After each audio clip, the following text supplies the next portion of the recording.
in Electronics Engineering and the organizing committee of the AICTE ATAL-sponsored Faculty Development Program.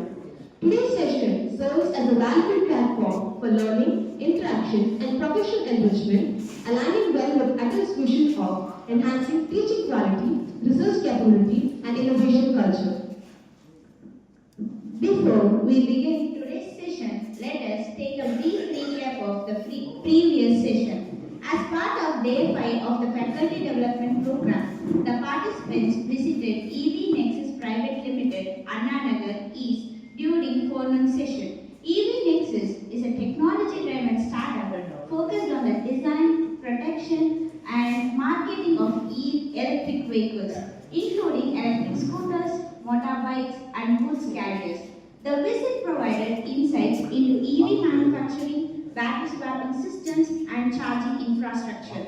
Participants gained practical exposure to emerging EV technologies, industry practices, and market trends, making the visit informative and highly beneficial. In the afternoon session, Mr. S.P. Sriraj gave participants a thorough grasp of the infrastructure for PV-based powered electric vehicle charging, beginning with the principles of battery C rating and how it affects charging efficiency. In particular, the functions of the control pilot and proximity pilot pins in guaranteeing safe and effective charging were highlighted.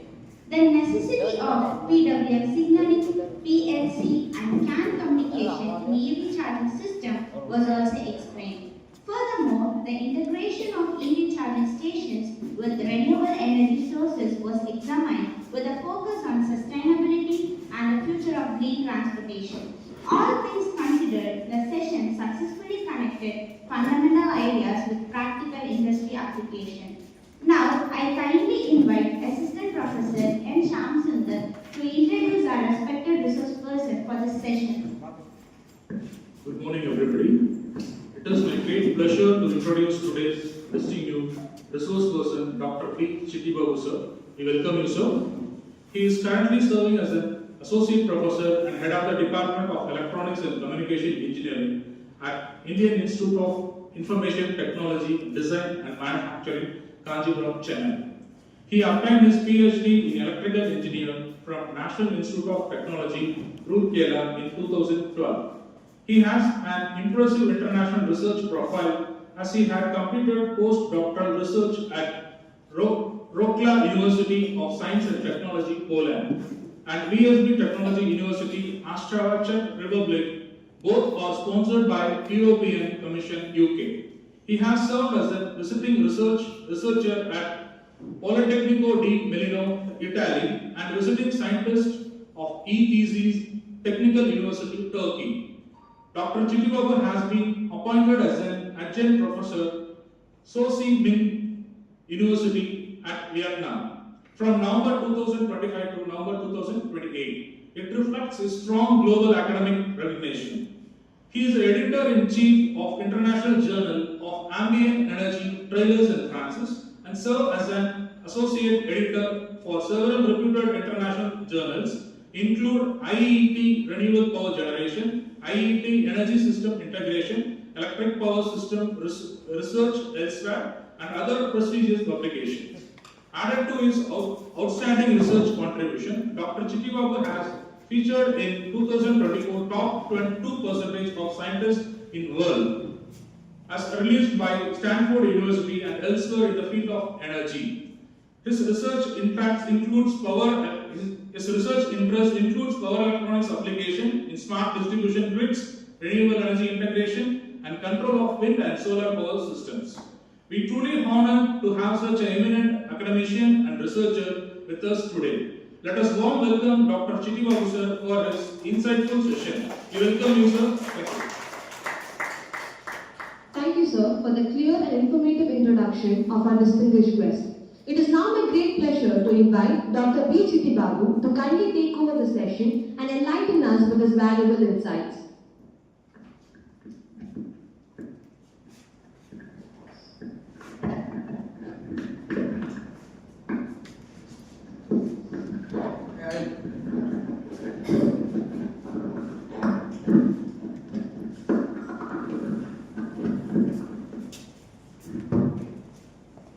good morning to all of you. Good morning, sir. Okay, thank you, Professor Kamalakandan and Dr. Shyam, for inviting me to deliver a talk for this ATAL MTP with the title EVE. Right, I think as you are going to the topics that have been covered by different speakers since Monday, I think it's almost the last day. I'm trying to ignite you with the knowledge on the electrical machines. Maybe the title seems to be very simple that yes, as we know, we could study about this message in the third semester or in the fourth semester, right? The very title is very fundamental and the very classic title, what is called electrical motors, right? So we know starts with the fundamentals of Faraday's law and the concept of electromagnetic field starts with the Maxwell equation, right? The Navier circuit law and the Poisson equation, Laplace equation. These are the basic foundation of this electrical machine. So we have well articulated, we could study in the undergraduate as well as maybe the faculty field. That's why I have taught this course for the UG, PG students, and even the PG level we could study the course called special electrical machines and somewhere the design of electrical machines. You know, yeah. So you felt that, right? Of course, as I am going to, I will reference you guys on the fundamentals of electrical motors. So it meant for electrical vehicle application. It's not like as what we could study in the undergraduate and the master's level. So that may be for variable speed drive as well as adjustable speed drive application, mainly for the process automation in the industry, right? So now the application is quite different. It's not like adjustable speed drive. What we could choose a single phase induction motor for the fan application. Just simply I will move the regulator. You are able to get the variable speed at the in our room, so that we are in a very comfort zone. So no more the speed is going to be adjusted. Instead, the speed is going to be varied, right? So ultimately, the mechanical characteristics of the electrical motor that meant the relationship between the momentum, what is called a torque, and what is called velocity, what is called a speed, right? So these fundamentals still many, the engineers, they are very lax in understanding the mechanical characteristics of the electrical motor. That makes sense in that how could you choose this motor for a particular application, right? That is what the very important thing. Still we may not have an idea about how this mechanical characteristics. So that makes sense in this is the best suitable motor for electrical vehicle applications. Even the application may include maybe a two-wheeler like an electric bicycle, or maybe a two-wheeler like a TVS IQ, what is called an electric scooter, or maybe somewhere the electric rickshaw, or somewhere maybe a four-wheeler like a Tata Punch, or maybe Nexon, or maybe Nissan Leaf, or maybe a Tesla cars, right? Maybe that may be for the passenger buses, or maybe tramways, or trolley cars, or maybe a bullet train, or maybe for aircraft plants, or maybe marine applications, right? You think of the variety of motor starts with a very tiny sized motor available in your hand dryer, right? What we use is the motor, what is called the BLDC or the shaded pool motor, which is available in your hand dryer, right? Whenever you go to saloon, and once you take the hair wash, and they used to make it what is called the hand dryer, as it uses very peculiar, very small sized 5 to 10 watts motor, what is called a shaded pool motor, right? Starts with multi-megawatts induction motors available for the variable speed drive application, what is called wind energy conversion, as we use the motor as a induction generator, right? So with this, understanding the fundamental of this electrical motor, it makes sense in that this is what the choice of the motor I wanted to choose for, what is called the four-wheeler, like a Tata Punch. So how will I choose the motor? So ultimately, behind the title, the sizing and selection is very important. That is what the title I would have added that the electrical motors for EV application, sizing and selection, right? How would I choose? So how would I size the motor for a particular vehicle, right? What would be the angular velocity of the motor that should for this two-wheeler or maybe a three-wheeler, right? That is what as I am going to deliver here. Of course, this session would be a kind of interactive session. Instead, it would be a kind of as maybe a passive listener to not to understand many things and all. Still, you may have that field. But please be interactive with me so that I will be able to give a lot of information on this electrical motors for EV applications. Okay? Yes. So coming to the point about the water electrical vehicle, right? As you know, that's what you are here since Monday. You might be understanding water electrical vehicle. Just recall for the common sense that the electrical vehicles are basically automobile sector or automobile basically geared by an electrical motors inside, right? Of course, as here the source of energy is what is called no more IC engines, and of course there won't be no suction in terms of 2-stroke or 4-stroke. Everything is with the electrical motor that is powered by a source what is called a battery. So battery is a source of energy. So that replaces what is called a fuel, right? So in the IC engine, the fuel is a source of energy. Here the battery is a source of energy. So that IC engine is a conversion, the energy device that convert the chemical energy into what is called into what is called mechanical energy, and here we use electrical motor that converts electrical energy into mechanical energy. So IC engine is being replaced by an electrical motor. The source of energy, the fuel, is being replaced by battery. That is what this is what is called a electrical vehicle, right? Of course, as you know, the electrical vehicle has seen the possible replacement for current generation automobile in the near future to address the environmental challenges. Of course, we have been inspired by road going automobile powered by electricity. Yes, let me ask you a very simple question. You know how many of the vehicles are around the world so far? How many number of vehicles are EVs around the world, not only in India? Yes, can anybody any guess? Sorry? 30 million. Still it's quite less. Any guess? Maybe I think any of the, at least one speaker told about what is the total number of vehicles all around the world are EVs. Yes, any guess? As of June 2025, 58 millions are EVs around the world. 58 millions, right? So 58 millions means multiplied with the 10, right? 5.8 crores vehicles are EVs around the world. Then what about total number of vehicles around the world? EVs are 58 million. What about the total vehicle all around the world? Any guess? Yes. Any guess? Total vehicle, electrical vehicles are 58 million. 5.8 crore vehicles are EVs as of June 2025, according to the survey. And total number of vehicles around the world that include. It's about 5.8 billion. 5.8 billion vehicles are all around the world. Out of that, just 58 million vehicles are EVs. You know how many percentage? 4 to 5 percentage. So only 4 to 5 percentage are electrical vehicle all around the world. You know, but what's the impact of reduction in CO2? It's about 30 to 40 percentage. Just if you replaces 5 percentage of the IC engine based vehicle by electrical vehicle, you are largely reduces the CO2 emission of how much? 30 to 40 percentage. You could imagine the impact. That is a very important thing. You know, according to recent survey, according to the RTO by India, you know, about in the last June 2024, 20% of vehicles are registered as EVs. You know, it was a last 1 year. Before 1 year, 20% of vehicles are registered as an EV. That would have been increased now exponentially in today's scenario. That is what the thing. So understanding that, why? Because as here the propeller is by electrical motor uses the battery, and of course the electrical motor that gives what's called very smooth torque and acceleration as well. Of course we understand the fundamental. Of course sometimes the plug-in electrical vehicles are very fast and the fun, efficient, maintenance is very simpler and cheaper. This is what the green vehicle.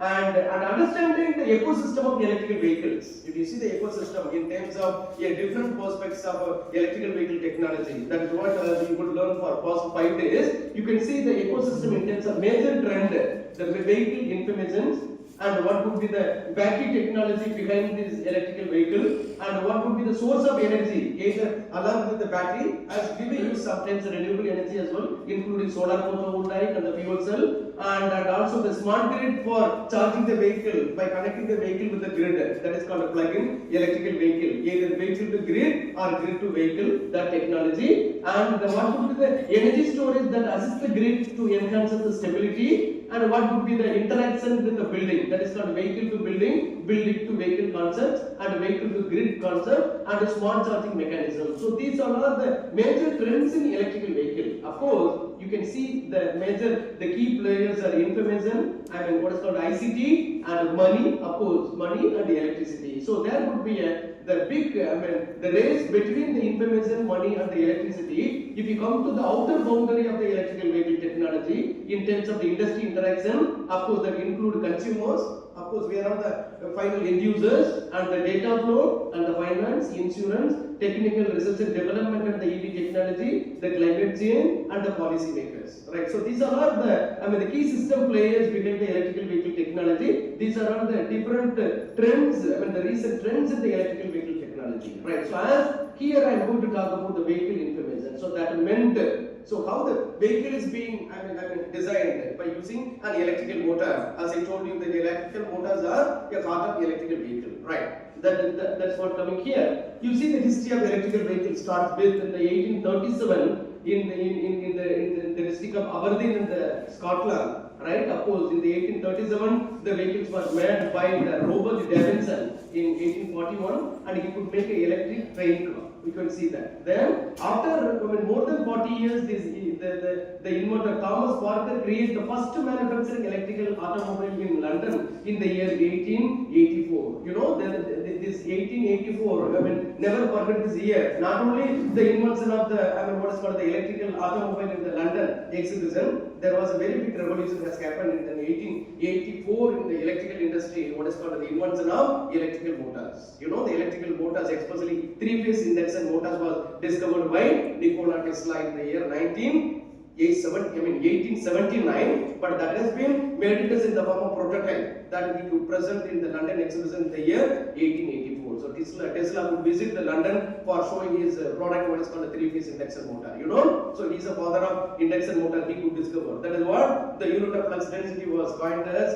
It is what is called the Tesla. You know, you could remember that the one of the very topmost company that compete in the EV industry, what is called a Tesla Motors by Elon Musk. You know, he could name the title of the company, what is called a Tesla. Please remember that the Tesla is a man who was discovered a three-phase induction motor and the revolving field theory. This all happens in the year 1884. So ultimately, you could understand that he would have thought of how induction motor can be used for what is called EVs, but there was no such revolution in the EV industry. But still, the player was mainly the IC engine based vehicle because the fuel cost was very cheap in the year in the early 1880s. That is what that. Then further, in the first electrical car was produced in the Iowa, in the USA by William Morrison in 1890. So this shows certain development in the electrical vehicle. Of course, it's not a new technology. It's almost a continuous technology. You know, still we talk about wireless charging. You know, now the trend is emerging. What is called the wireless charging? You know, so who has coined? Who could discover this wireless concept to transfer the energy without any wires?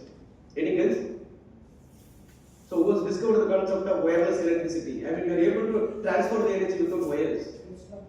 Exactly. The Tesla only could discover wireless electricity in the same in 1890s.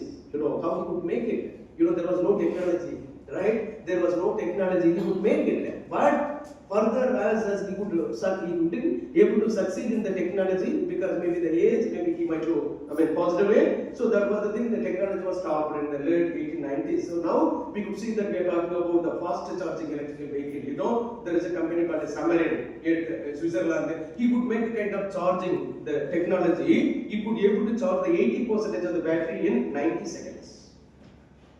You know, it's a miracle, right? So the battery is going to be charged for 80% of the vehicle in 90 seconds. This is miracle. You know, one of the Swiss company made it. This is what we talk about wireless charging. But who has laid down the foundation stone? Tesla only. This is what now, as we feel that electrical motor. Yes, it's a very classic motor. You know what? Why should you know about DC series motor? You know, you may feel that. Please break your heart. Right? So never feel that the topic what I am going to discuss is simply a very classical subject and why should you know about it? You know, many IITs, they could merge the electrical machine subject as a single subject. And IIT Kanpur very first they made it. While in the third semester they could study about transformers and DC motors, whereas in the fourth semester they could study asynchronous and synchronous motors. They could merge it. Right? In the early 2000, now they are offering only one course called electrical machines. Why? There's a large, the great impact with this IoT machine learning and what is called AI. So they could merge the course as a single course. If I ask simply the student that what is a very peculiar characteristic of DC series motor, student they don't tell. Still they never understand what is the extraordinary feature of DC series motor. That's what we are here to discuss about the selection of the motor. What the motor has an excellent characteristic that at 0 speed the torque is almost 10 times more than the full load torque. Right? And you can see that when the motor is running at a very high speed, infinite speed, the torque is big zero. You can't, you can't break the achievement of the DC series motor. Still, it is a one-man army for traction applications. Right? Have you ever designed a kind of motor that replaces DC series motor for traction? No. You can see the big revolution and the big, the achievements and the lot of invention has happened in the EV industry. You can't design any motor that replaces DC series motor. This is what. So now, and this is the time must be able to back up and you have to see that electrical machines are very important. So as a teacher, we have to teach, right? Never feel that the electrical machines are quite outdated. Don't worry about what the Faraday has told in 1831 and it would conceive the concept what is called electromagnetic field. Never feel that. You know, now era has come and old is good. Now we are going towards older technology in the new phase of the product, what is called the EVs. You know, I would understand the word. What I'm telling? The trend is going toward old fashioned new product. What is old fashioned? Again, I wanted to emulate the characteristics of any electrical motor for EV on par with the DC series motor. That's what the trend is going toward old fashioned new product. Right? You might have seen that now, as whatever we could wear the pant and the shirt. Again, we are going with the shirt and what we used in the 1980s. You know, that is what you might have watched the movie, what is called Subramaniam, right? The same trend is coming now, and of course they are the trendsetters. You know, that is what as an electrical faculty and electrical engineering student is to understand the fundamentals. So that one of the very big short, as we could organize one of the conference in June month at IIIT of Kanchipuram. The conference name was Wireless Antenna and Microwave Symposium. There are 4 scientists visited our institute for the keynote from NASA. You know, and one of the chief guests, he was the chief guest, he was delivering a talk, he told them, and you might be knowing that NASA was one of the topmost company in the space and the aerospace, the defense, right, and we could discover all the concept, but what we expect the skill set from the student. You know, he never, expect the student should know what is AI or machine learning. He told that, I always expect the student should know about what is Maxwell equations. This is what the industry needs, right? What industry needs, the students should have a very external skill set in the form of AI or machine learning to manipulate the data. You know, he should know about what is the importance of Faraday's law. So that how this can be utilized to design an electrical motor. What is the impact of electromagnetic field? Many of the students even they are unable to understand what the electromagnetic interaction that makes sense, so that there could be an electromagnetic energy conversion. Right? So never read a kind of concept. So this is what the time as an electrical engineering student is working. Yes, I should understand the fundamentals of electrical motors. Right, that is what the invention from this line. Right. Now you can see as I told you that what may be the advantages every sense, and we compare EVs along with what is called the IC engine based vehicle. You can see the different types of model and with what would be the price for taking any 2-wheelers. Right, the difference between battery powered vehicle and petrol powered vehicle can be understood with a given figure. You can see that as we assume there is a 2-wheeler like the TVS iQ, right? As it could be able to reduce the CO2 emissions by 2 megaton in every 5 years. You know, there is a great thing that a single 3.5 kilowatts 48 Newton meter TVS iQ scooter can able to reduce the CO2 by 2 megaton in every 5 years. This is a very great thing. So how much CO2 that's able to minimize in every 5 years? You understand what would be the each showroom price. So this was the data I have taken in 2023. Now that price, of course, that would have been enhanced with the technology of the battery. Whether the battery with lithium ion and again the battery with the lead acid and the petrol. See the price and what would the fuel consumption for every 50 km per day and what would be the cost of the fuel. In overall, you see the CO2 emissions by these EVs are almost 1.9 megaton every year, and here 2 megaton by every year, whereas the petrol can able to produce CO2. It don't reduces the CO2, instead it produces the CO2. That is what the source of CO2 is, what? IC engine, right? But whereas the motor basically reduces the CO2. This is the great comparison, so that we could inspire with using electrical vehicle. Right. The types of electrical vehicle, as I told you that as the battery vehicles are powered by an electrical battery, that's the source of the power that gives power to the motor. So motor converts electrical energy into mechanical energy. So of course, heart of the electrical vehicle is a motor. It is powered by battery.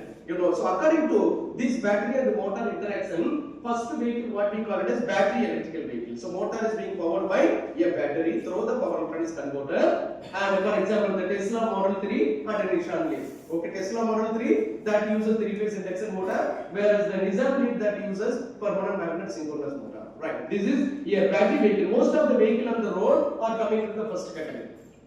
They are basically battery powered vehicle and a plug-in hybrid vehicle. That makes sense in that combined and internal combustion engine with a rechargeable battery. So here we use a rechargeable battery along with the IC engine. Typically what we have a IC engine based vehicle, it has a battery for ignition, and in the meanwhile we have a IC engine for driving the vehicle. This is coming under plug-in hybrid electrical vehicle. For example, Toyota Cruise Time and Cruise Prime and hybrid electrical vehicle. Here it makes sense in that this vehicle it uses the traditional engine with the electrical motor.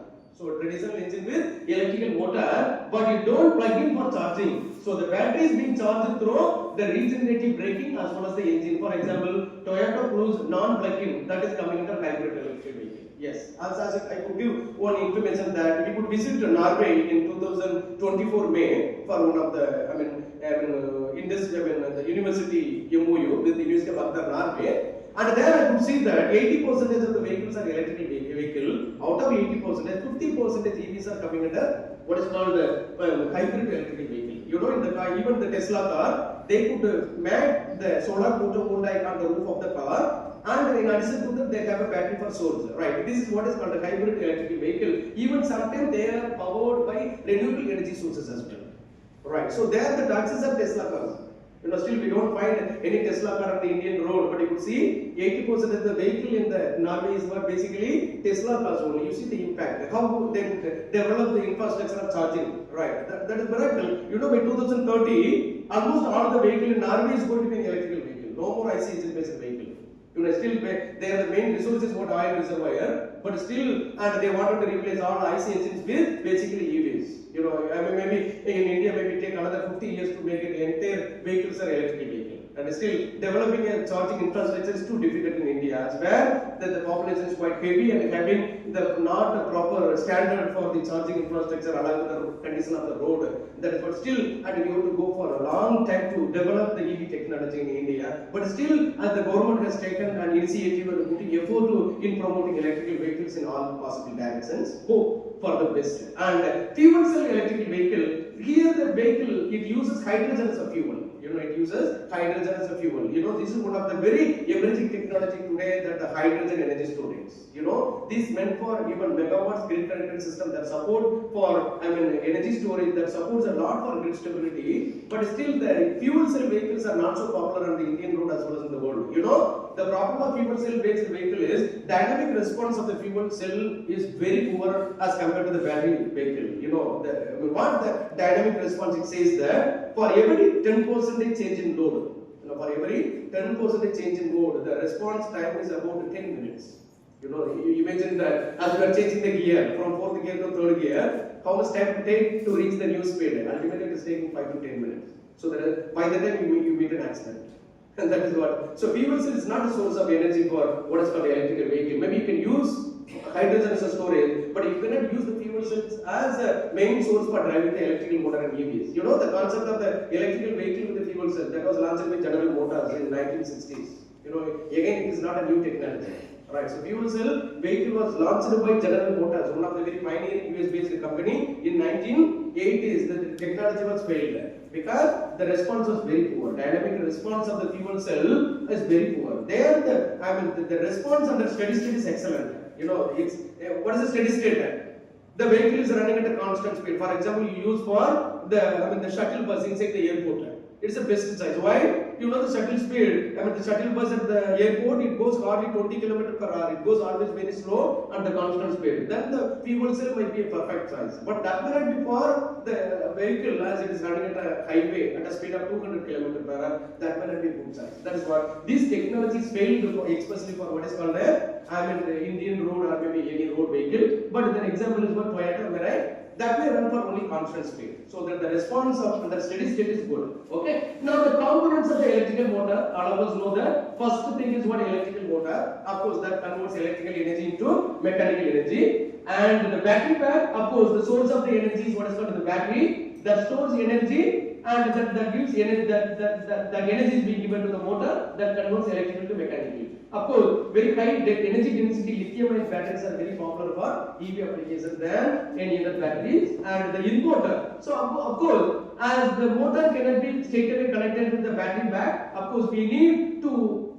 make the power conditioning between the battery and the motor. Invariably we require inverter. For example, your motor is a PMS motor, permanent magnet synchronous motor, as it needs sinusoidal voltage for the excitation, whereas the battery that gives a constant DC power, right? So it may be a choice for directly connecting a DC motor, but no more DC motors on the Indian road or anywhere. Of course, we invariably uses AC motor, either in the form of BLDC or PMSM or switched reluctance motor or synchronous reluctance motor by the form of induction motors as well. So invariably you need inverter to convert unregulated DC into regulated AC. So we need inverter. So inverter is playing a very pivotal role in electrical vehicle. No more hydraulic control.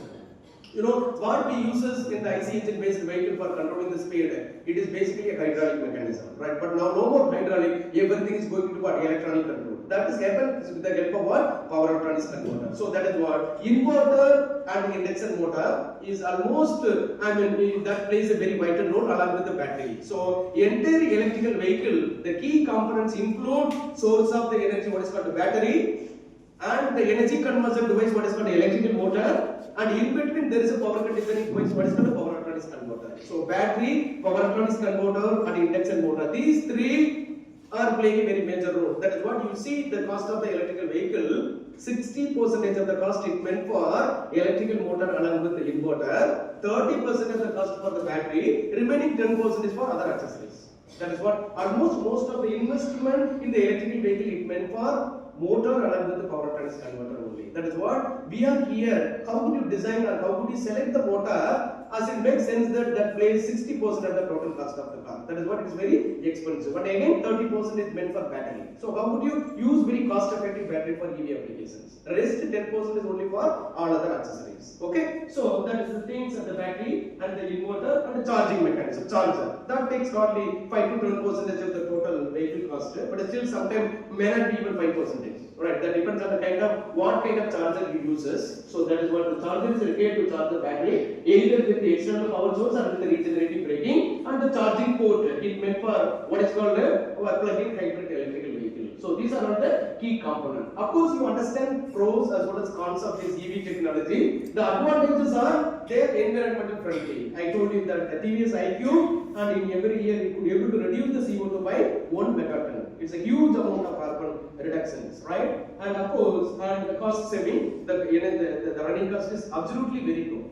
You know? And another thing, it is highly efficient because we use this electrical motor as we are replacing the IC engine with the motor. You know, the IC engine efficiency is hardly 40%.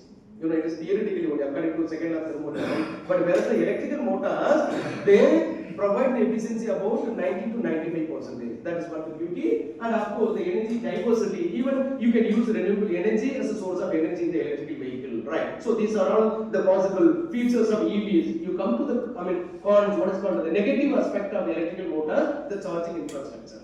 You know, it's a very challenging task to have a charging infrastructure. It is not meant for the two-wheeler what you are going to charge at your home or maybe in the apartment. You know, never think in that sense. So the charging infrastructure is meant for public transport, right? And along with your own car, as you are driving long, the long distance. So how can you charge when the vehicle is, the batteries become empty? You know, that is what is called a charging infrastructure. Ultimately, it is not possible to have a kind of common right of way with the proper infrastructure of the charging mechanism. It's not so easy in India. You know, still we don't have proper standard in developing the charging infrastructure. We are trying to develop a very small charging station for their own vehicle, like the travels, the bus, they have their own charging. That is not meant for the charging infrastructure, right? That is the common, what is called the charging infrastructure on par with the petrol pump. It is very difficult to make it. And another important thing, another important problem with the charging infrastructure, the grid stability.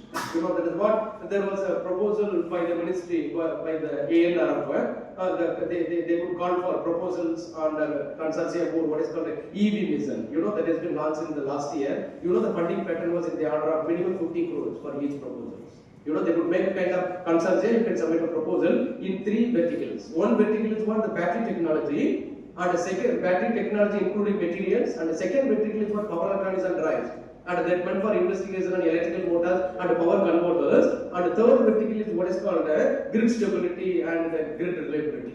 You know, it's a very challenging task. You never know that. See, if your all vehicles are being replaced by electric vehicles, let us assume where you are going to charge the vehicle. You are going to charge the vehicle with the grid. Now itself we face a lot of problem with the grid stability too. Plug in the 20% of the vehicle. You imagine suddenly the entire vehicles are electrical vehicle. Where the source of energy, first of all.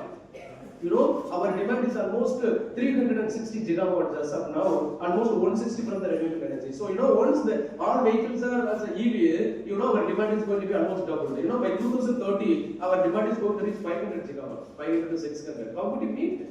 In addition to that, let us assume all the vehicles are going to be EVs by 2030. Then ultimately, your 500 to 600 gigawatts may go to 700 or 800 gigawatts. How could it meet? Where the source of energy? As we know that the vehicle, the oils are going to be reserved for next 100 years, and the gas is going to be reserved for another 150 years. You imagine that there would be no source of the oil and the gas, maybe after 100 years. You imagine that how would you feed power to the grid to charge your electric vehicle? That is one of the great challenges. In addition to that, grid stability. Our Indian grid is very weak. Technically speaking, the electrical Indian grids are very weak grid. The weak grid, or we can call the very weak grid. Sometimes we may call the grid as a absolutely weak grid. How could you quantify the grid as a weak grid, very weak grid, or what is called absolutely weak grid? Can anybody tell? Yes, how could you? Categorize this grid is very weak grid. Our Indian grid is very weak grid. Load demand is high. Sorry? Load demand is high. If demand is high, your what is called the supply is very less. That may deviate the frequency, right? That may cause the problem of frequency instability. I understand. But how would you classify? How would you categorize this grid as weak grid? Right? Maybe there could be a supply demand mismatch. That I understand. That naturally happen. But that don't define what is called a weak grid. So weak grid it meant if the grid has very low short circuit ratio. It is basically defined in terms of what? Short circuit ratio. When you could study about synchronous machines. There you might have studied about short circuit ratio. That is what the current required for open circuit, the field current required to produce the open circuit voltage divided by the field current required to produce short circuit current during open circuit, short circuit test. That define what is called short circuit ratio. The grid is said to be weak grid when the short circuit ratio is 3. Okay, when the grid is said to be weak grid, when the short circuit ratio we call it as ACR. ACR is less than 3. Right. If the grid has a ACR of less than 2, it is called a very weak grid. If the grid has a 0 ACR, absolutely weak grid. This is what our Indian grid is. Many times very weak grid, somewhere weak grid. For an example, in Rajasthan, recently there could be in June 2025, there was a very big penetration of the solar photovoltaic in Rajasthan near the Thar desert. The problem was they could measure the ACR of the grid and the zone in the Rajasthan. It was measured as 1.5. 1.5 means the grid is very weak grid. Then what is the problem? Whatever you are able to provide, as he told that when the demand is very high, then the supply, this could cause the problem to the grid. The grid is unable to maintain the synchronization. First of all, the synchronization will lose between the supply and the source. That is what the problem. Ultimately, it may cause the problem of blackout. What is a blackout? What is a blackout? Once a blackout happens, the entire area is in a dark zone. For next 3 to 4 hours. That is what is called a blackout. There is a problem of when the grid faces a difficulty, that is what is called a very weak grid or the weak grid. That is what the problem. They could measure the ACR as 1.5. Then immediately what they have done, immediately they remove number of load from the grid, and instead they are trying to match the source and the supply so that we could be able to maintain the grid stability. That is what ultimately. If your grid is going to be charged, if the grid, all the loads are being connected with the common grid, ultimately it is going to be heavily loaded. The heavily loaded means then what happens? Ultimately, it fails. The health is not good for the grid. Like as I know about my immunity. If slowly I am losing my immunity, then what happens? Once a slight changes in the temperature, I will be captured with the viral fever. This is what we tell that yes, because of lack of immunity. Same thing, the grid don't have immunity. Ultimately, whenever there is a problem of sudden change in load, there is a supply-demand mismatch. It causes the problem. The grid is unable to sustain the synchronization. Immediately, it will black out the system. This is what is called a blackout. So this is a very main key challenge in India. We are going to face in next 1 decade because as the electric vehicles are emerging. So how do we enhance the grid stability? It's very difficult task. Right? And of course, initial cost. That is also that I told you that 40% of the cost is meant for what? battery. You know, that is what the key player behind the electrical vehicles was the battery. As initially it was for 30 to 40% the total cost for the battery. You can see that the initial investment is very high, and of course battery recycling. You know, this is another important technical challenge we faces. You know, the battery, once the battery is being dead, you tell after 4 years my battery has gone. You replace the battery. How do we recycle the battery materials? Either let it be lithium ion or maybe lead acid. How would you recycle the material? It's not because it produces a huge explosive of the gases, so it's not easy to recycle. It is another challenge in the countries like India. Already we have a lot of electronic waste and e-waste. In addition, we have again the battery waste. What is called the recycling of the battery again is a challenging task. You know, there was a proposal in the CSIR, not CSIR, DST. With the title, what is called a battery and the solar cell recycling technologies. Again, it's a very challenging task. You know, these are not and you know, usually the challenges are not in the long start time. You know, it may not be like, we face the problem of 1 year or 2 years. No, it's going to be, the impact may be for long time, maybe 10 or 20 years. That is what is the major cons of the electrical vehicle. And of course, you can see the example in 2010, the battery cost is about $1,200 per kilowatt hour. Of course, almost 1 lakh in 2010 for 1 kilowatt, 1.2 per kilowatt hour, 2010. Now it is becoming what? In 2023, per kilowatt hour, how much? Just 150 US dollars, near about 10,000 rupees. Right, that is what. So this is making EVs are more affordable. That is what. Maybe you wait for another 5 years. Same Tata Punch may be available affordably for 7 lakhs. You know, today is about 12 to 13 lakhs. The Tata Punch, the initial, what is called the base model. It's going to be reduced to further, maybe at least 20% by next to 5 years. Then the cost would be almost 7 to 8 lakhs. You know, that time your TVS AICTE may be comparable with the IC engine like 80,000 rupees. Currently it is about 1.4 lakhs. This is what it makes sense. The material science is playing a very major role in developing new battery material so that it could be able to sustain for the long time. How could we enhance this? What is called the lifetime of the battery? Not even 5 years, maybe let it be 10 years. It's very difficult. Even the right now what we have a battery even for your laptop, it's hardly sustained for hardly 36 months. Not even 4 years. We use very frequently. You know, after a year, you see the what is called the cycling and the recycling mechanism. It's a completely charging maybe in 2 hours, but recharging maybe in 2 hours after a couple of years.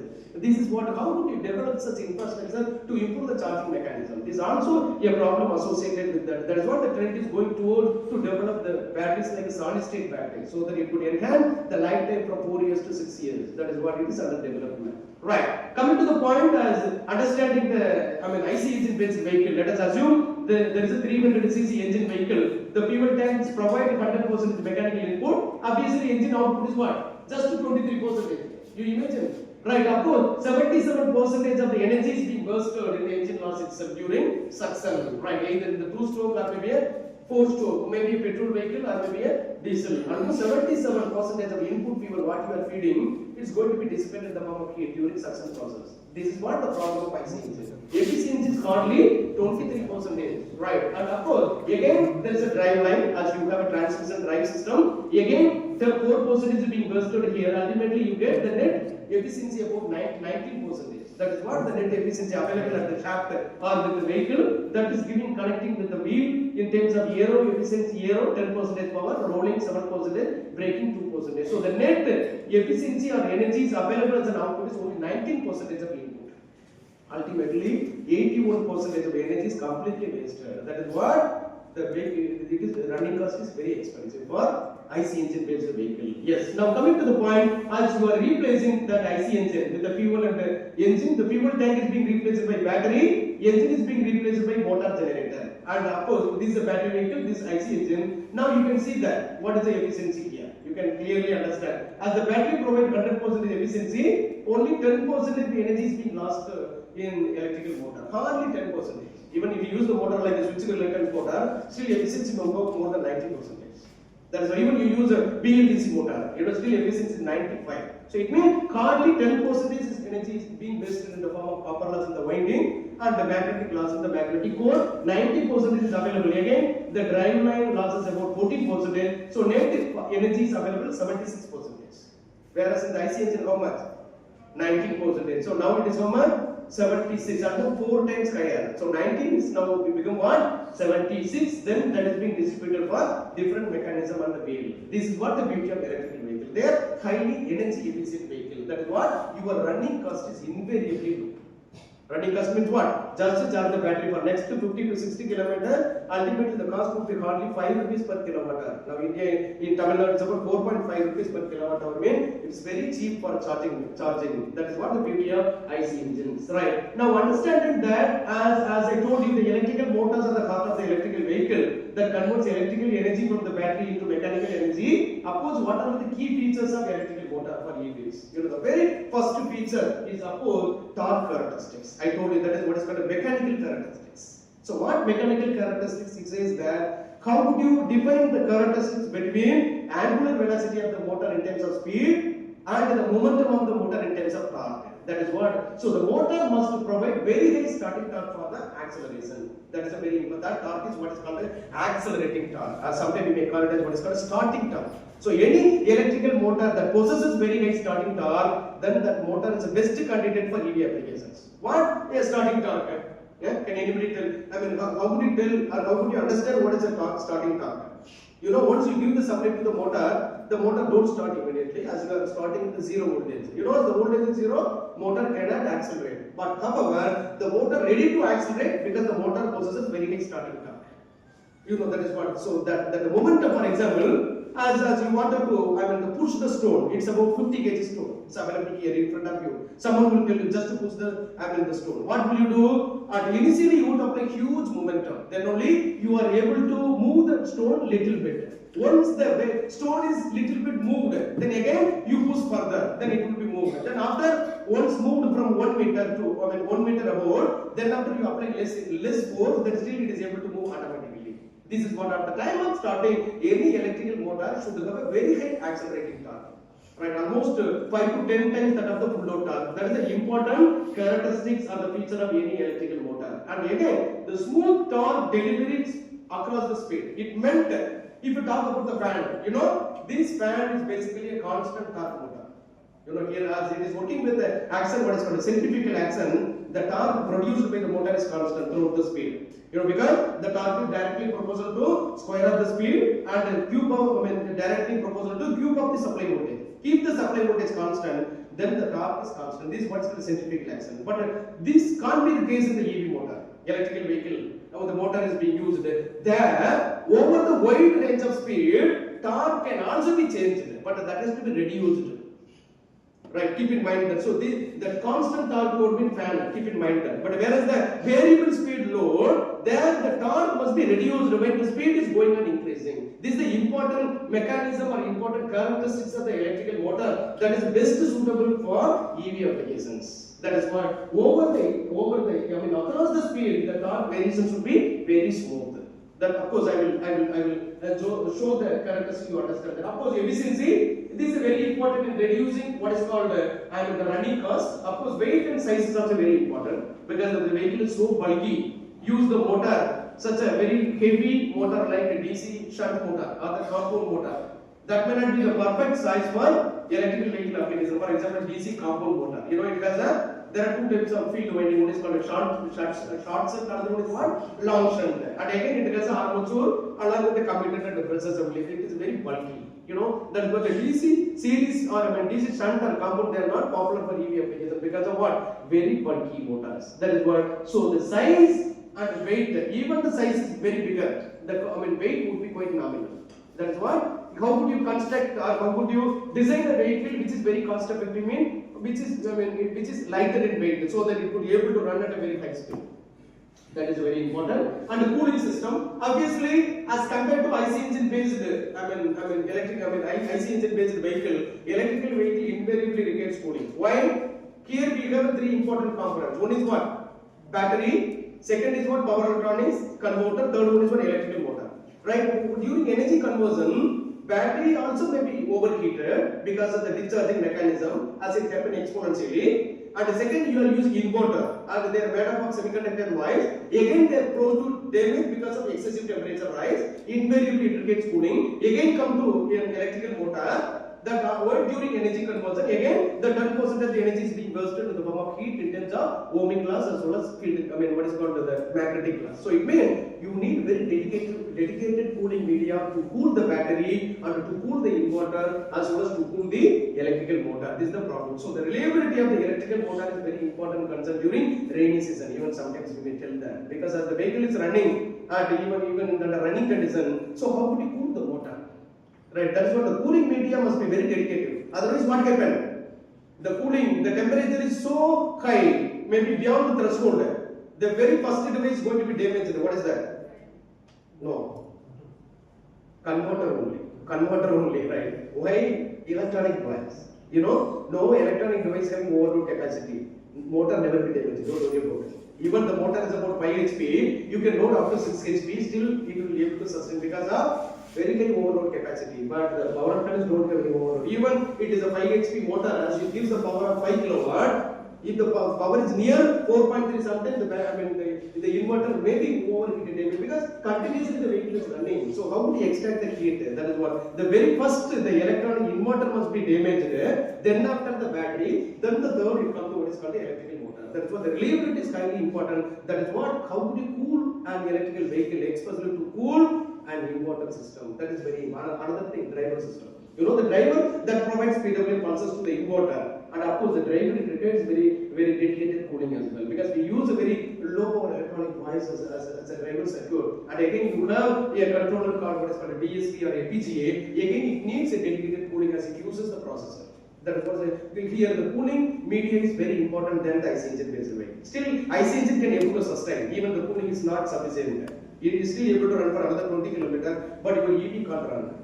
Okay, that is a very important thing. So these are the 4 important features of the electrical motor. Of course, the right size of the motor for EV that depends on applications. Yes, what may be the application? Maybe a passenger car, or maybe a commercial vehicle, or maybe a performance car. That is like a sports SUV, what is called a sports utility vehicle, maybe, or maybe in the form of performance requirement. For example, in case of acceleration and top speed and the range. It's very important acceleration in terms of torque. What could be the torque produced by the motor? That is what once you go to the data sheet of any electrical motor in EV, very first parameter dimension is what is called a torque. What is a torque? 40 Newton meter. IQ, TVS IQ, what is called a BLDC motor that uses. Of course, the momentum is very important. Second is the speed range. What is the top speed? Right, then they mention the top speed in terms of kilometer per hour as well. And again, what would be the range? What is the range? Yeah, what is the range of car? What is the range? Speed range. Speed means the speed is at the 0 rating per second, or what is called a 0 RPM of the motor up to 6000 RPM of the motor. And the engine 55 km per hour. This is what is called a range. So range means in IC engine we call it as the range is decided by the gear.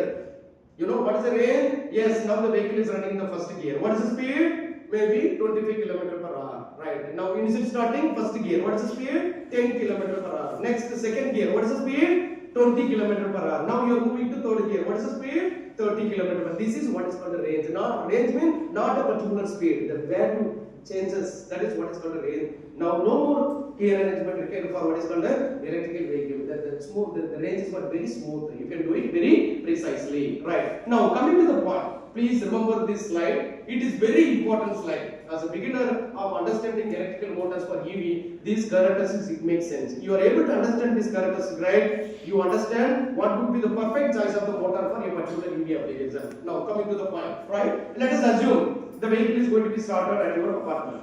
Right? Let us assume the vehicle is going to be started at your apartment. Of course, you haven't started. Just you press, what you did, just to press the clutch and start the button. Yes, vehicle is ready to accelerate, but still it is not getting accelerated at the 0 speed. Yes. Now the vehicle at the 0 speed, now any electrical motor at the time of starting, that is what the vehicle at the 0 speed, what is called at the time of starting. So at the time of starting any electrical motor, it must have a huge accelerating torque so that you could be able to accelerate with the number of passengers inside the car.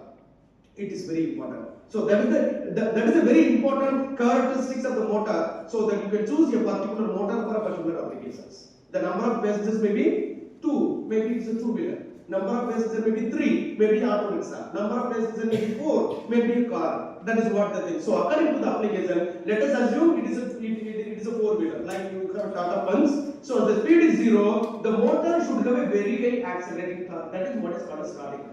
Keep in mind that 0 speed torque is very high. Keep in mind that. Okay, 0 speed, the torque is what? Very high. Yes, these characteristics you please understand that. It is very important. So the first zone is what is called at the time of starting. So at the time of starting, the omega is what is called 0. What is called the speed in the x-axis. Whereas the torque, mechanical torque or electromagnetic torque is equal to what? TST. What is called the starting torque. Right? So this TST, starting torque must be at least 5 to 10 times greater than that of the T full load. Keep in mind that this is what is called a starting torque. So starting torque is near about 5 to 10 times greater than the full load torque. That is what, this is the zone number 1. Okay, this is zone number 1. So now your vehicle is about to start. Still, you are not starting the motor. I mean, you are starting the motor at a 0 speed. What's the speed of the motor? What's the voltage applied to the motor from the inverter? Yes, at this condition, at the time of starting, omega is 0. Torque is equal to starting torque. What is this? What is the voltage applied to the motor? Vm 0 volt. You know, this starting is what is called a reduced voltage starting. Or keep in mind that all modern electrical motors it uses 0 voltage starting. You know, the motor never be started at rated voltage. Keep in mind that. Why? Why the motor never be started at rated voltage? Let it be full load. I mean, as your motor is a 230 volt motor, you start with the 230 volt. What's the problem? Relative speed.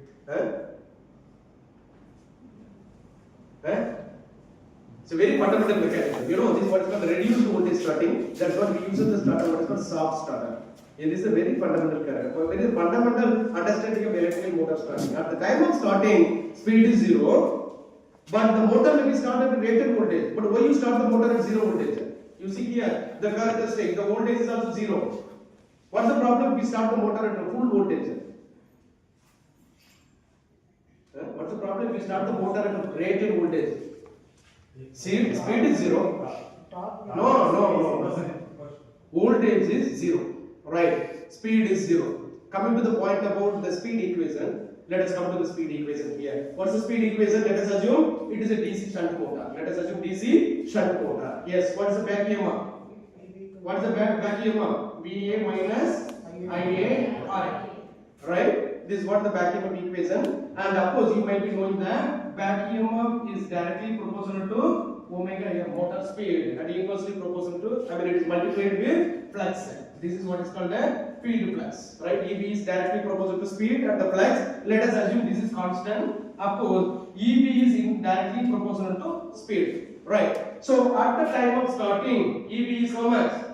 0. Why? Already speed is 0. So now what happened? So VA minus IARA is equal to 0. From that, IA is equal to what? From that, IA is equal to what?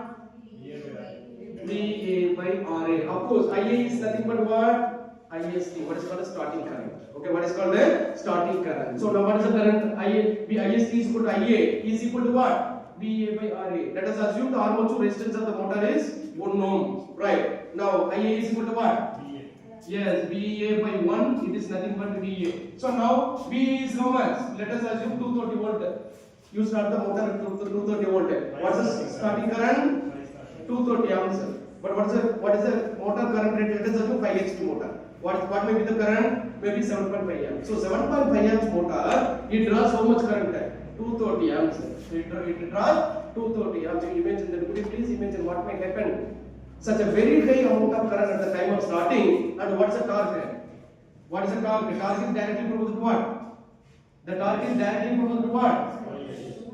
IST, starting current, flux is constant. So if the current is very high, as he indirectly told us, the starting current is very high, means starting torque means accelerating torque. It is very high. Now what happened? This you could imagine that what you are doing. Once you start the vehicle, you hold your leg on the clutch, right? Will you remove the leg immediately? What happens? You remove the leg immediately, not improving slightly. You press the clutch and you went into the 0 gear. Right now you change it to first gear. After changing first gear, you are suddenly removing the leg. What happened? Vehicle will jump the high speed. That is not in terms of speed because of high accelerating force. This is what problem here. This is what the problem. The vehicle about to accelerate at such a huge momentum, immediately it will jump, right? It will jump. In the meanwhile, who is supplying this 230 amps current? Who is supplying the EV? Battery. Very good, battery. So let us assume the battery is about what is called 150 ampere hour capacity. 150 ampere. Let us assume for 1 hour it supply maximum 150 amps. But what is the current it requires? How the battery will? That is what the problem. So never start the motor at rated voltage. Keep in mind, this is a very fundamental mechanism. That is what we use the starting, what is called a zero voltage starting. So at the time of starting, omega is zero because of supply voltage is zero. Assume V is also zero. Keep in mind that never be started at rated. So this is applicable for EVs as well. So vehicle never be started at the first gear. It has to be started with zero gear. Move the vehicle very slowly by slowly taking the leg from the clutch. Don't take suddenly, you will feel the effect. That is what is called a huge accelerating force. This is what the first condition. Keep in mind that. So now the vehicle is about to accelerate, but it is not yet. Vehicle is about to start, but it is not yet. Why? Voltage is zero from the inverter. That's why you use the PWM pulse width modulation. You are keeping the supply voltage constant. Obviously, the battery, how much it will supply? It will supply very low amount of current. Why? Voltage current is directly proportional to voltage. You are applying zero voltage. Current is also proportionally low. Right then, the torque, the motor it possesses very high starting torque. It is about to accelerate. So now what you are doing now? Now you are increasing the speed. Okay, by increasing the voltage. So second you come. So second what happened? VA is increasing gradually. Okay, your armature voltage or supply voltage is gradually increasing. Now what happened? Gradually increasing. What happened? What happened? Already motor possesses very high starting torque. Already is about to accelerate. It's slowly. It's getting accelerated at a same torque. That is what at the time of starting the torque is high. But even you are slightly increasing the voltage. Then which one increases? Motor speed increases. When the voltage increases, your motor speed slightly increases. You see the x-axis. You see the x-axis. So the voltage increases. Obviously, the speed also increasing gradually. Why? Speed is directly proportional to supply voltage, but keep the torque constant. Keep in mind the torque is constant. Right? Of course, current is constant.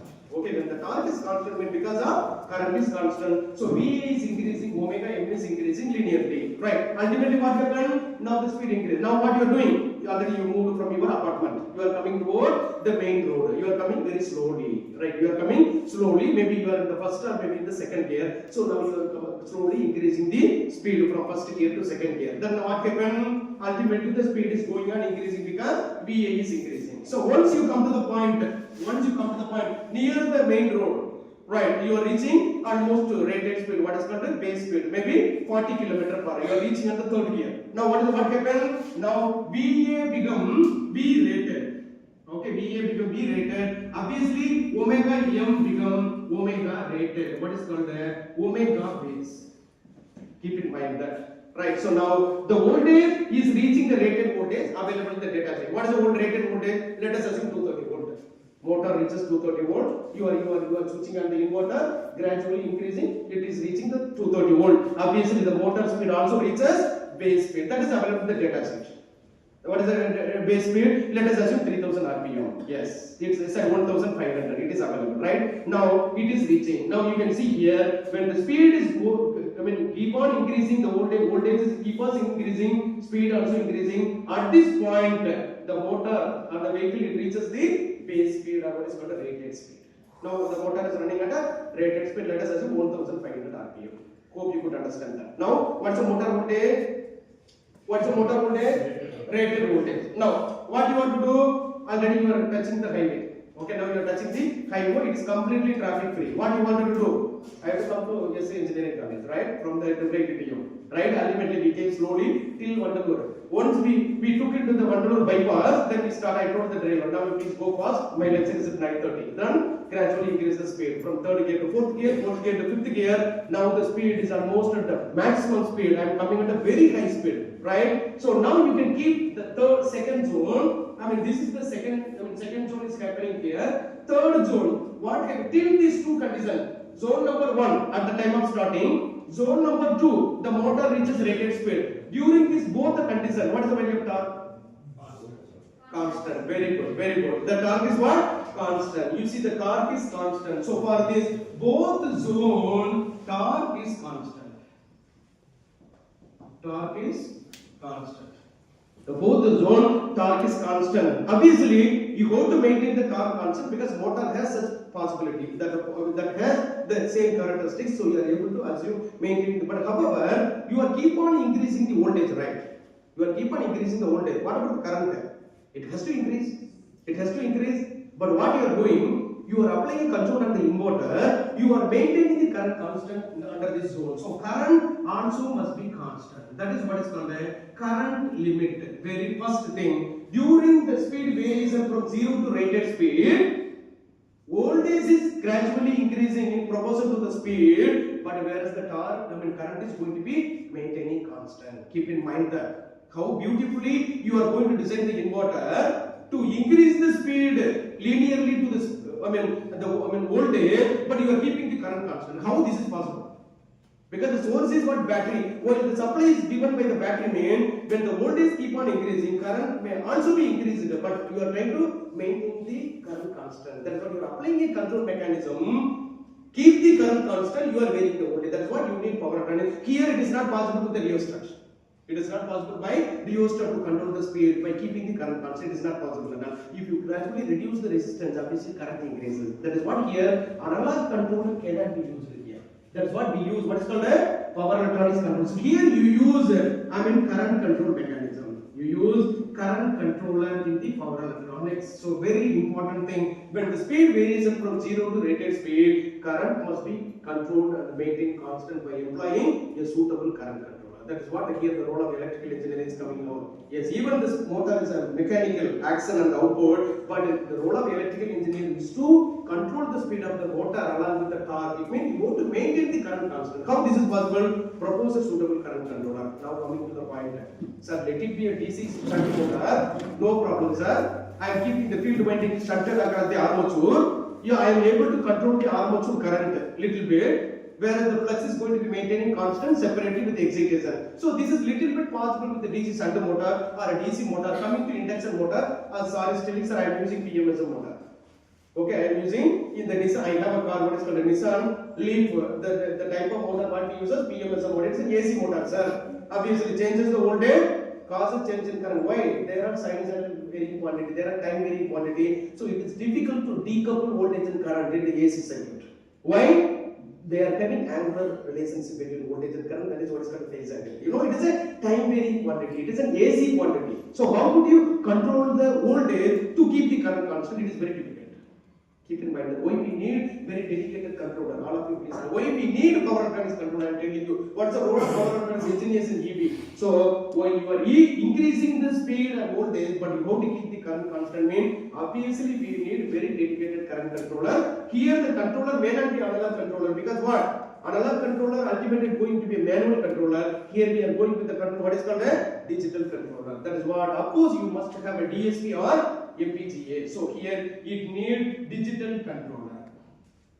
Here it needs what is called a digital controller. That is what we always use. What is called a FPGA or DSP for electrical. For control of voltage as well as current. That is what now. So during this zone, what you are doing, you are increasing the voltage for increasing the speed, whereas you are keeping the current along with constant. You need now this zone. It is of course what you are limiting the current. That is what the action, what is called a current limit. In along with the torque is going to be maintained constant. So now here in this zone, torque remains constant, current remains constant, whereas the voltage must be increasing linearly with the speed. So you have to have a controller to increase the speed by increasing the voltage. You have to have a controller to keep the current constant, to keep the torque constant. So this region is what is called a constant torque region.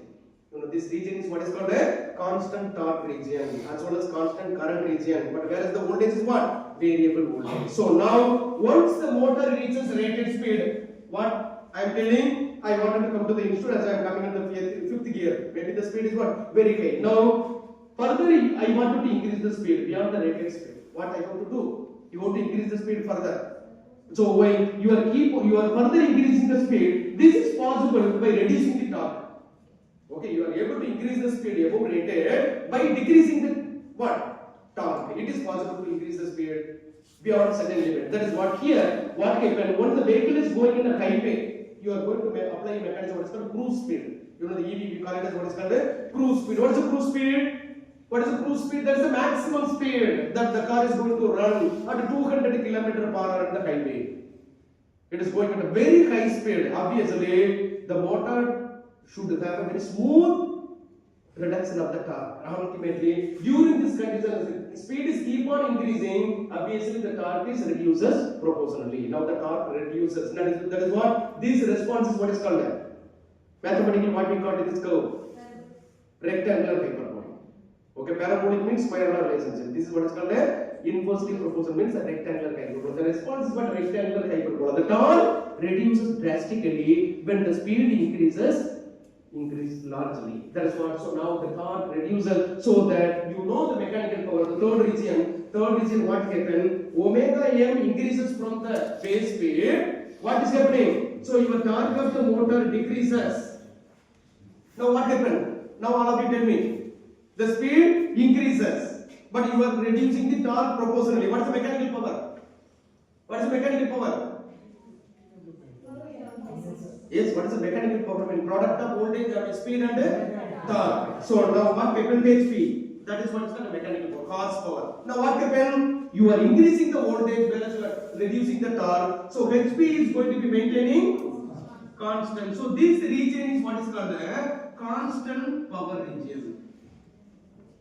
This region is what is called a constant HP region or what is called constant power region. So, but you are not increasing the speed by increasing the voltage beyond its rated. Keep in mind that, right? So during this zone, speed, even voltage increases from 0 to rated voltage, but further for increasing the speed, you never increase the voltage beyond its rated. What's the problem?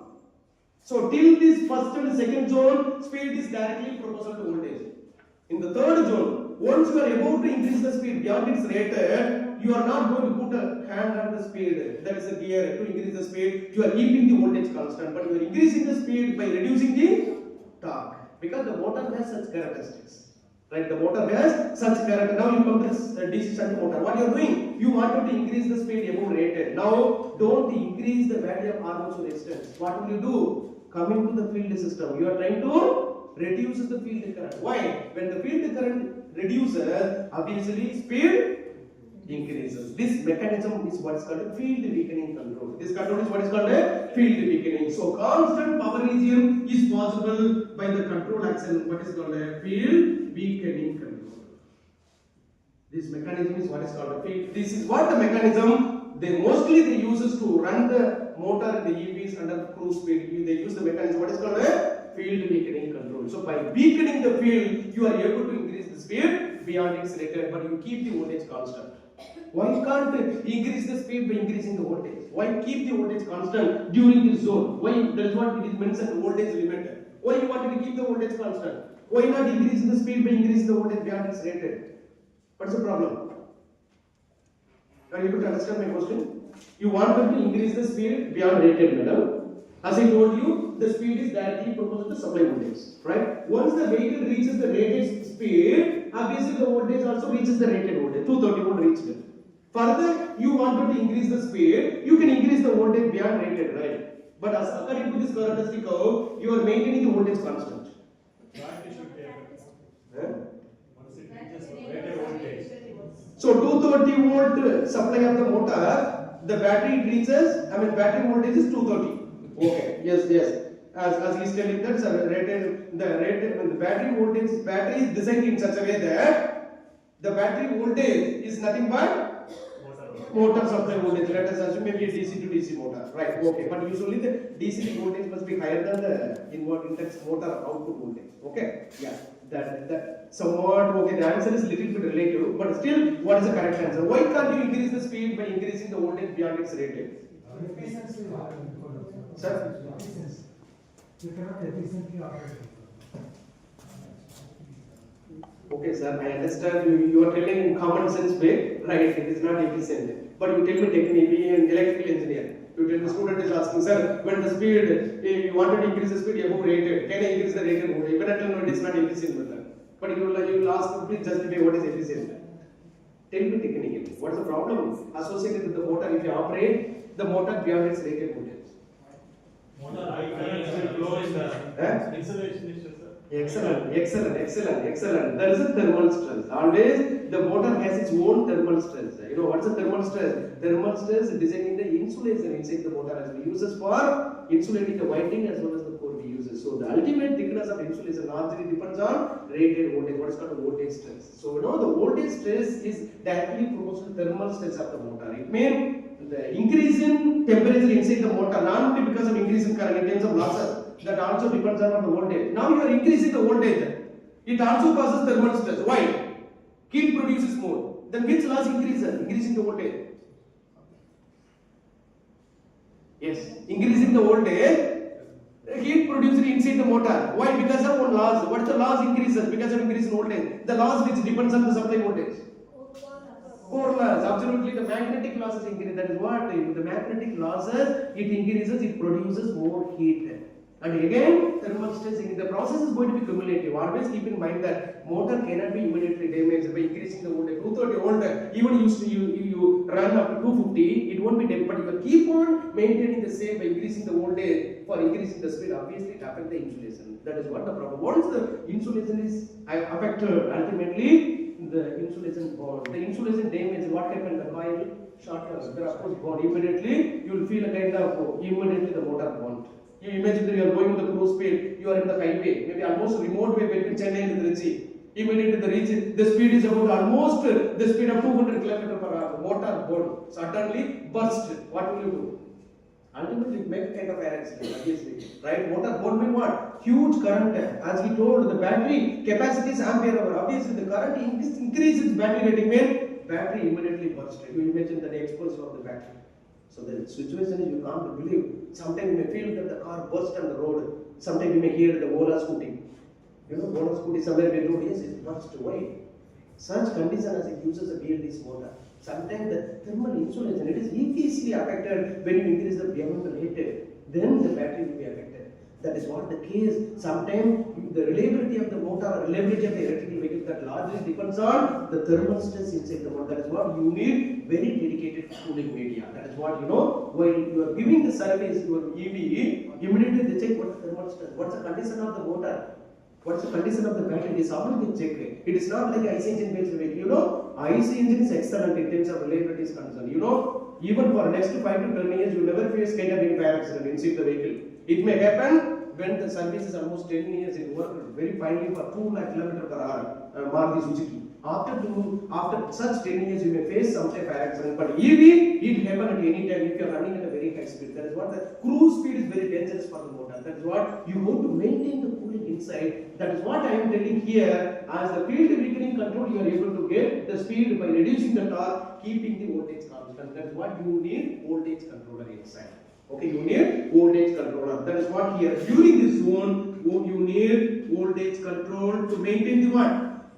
You need voltage control to maintain the voltage constant. Are you able to follow me? So that you are keeping the thermal limit within the threshold. So that you are safely running the motor at a very high speed. What is called cruise speed? Are you able to, that is what sir nowadays, you know, almost all the vehicle, they made a kind of mode of speed. What is called, one is what is called a city mode, other one is what is called a eco mode. And the third mode is what is called cruise control. Once you made the what is called the cruise control, you make it cruise control. What is the beauty? Maybe many might be using what is called. I never used it, but I could see the technical character. I could read number of articles. When the vehicle is running at the cruise speed, what is that? Vehicle is running in the highway. Okay, madam. Don't keep your leg on the gear or what is it called accelerator. Just sit very casually. Don't touch your what is called accelerator with your leg. You can freely sit there. Keep the mode what is called cruise speed. It will run at a very high speed in highway at a constant speed.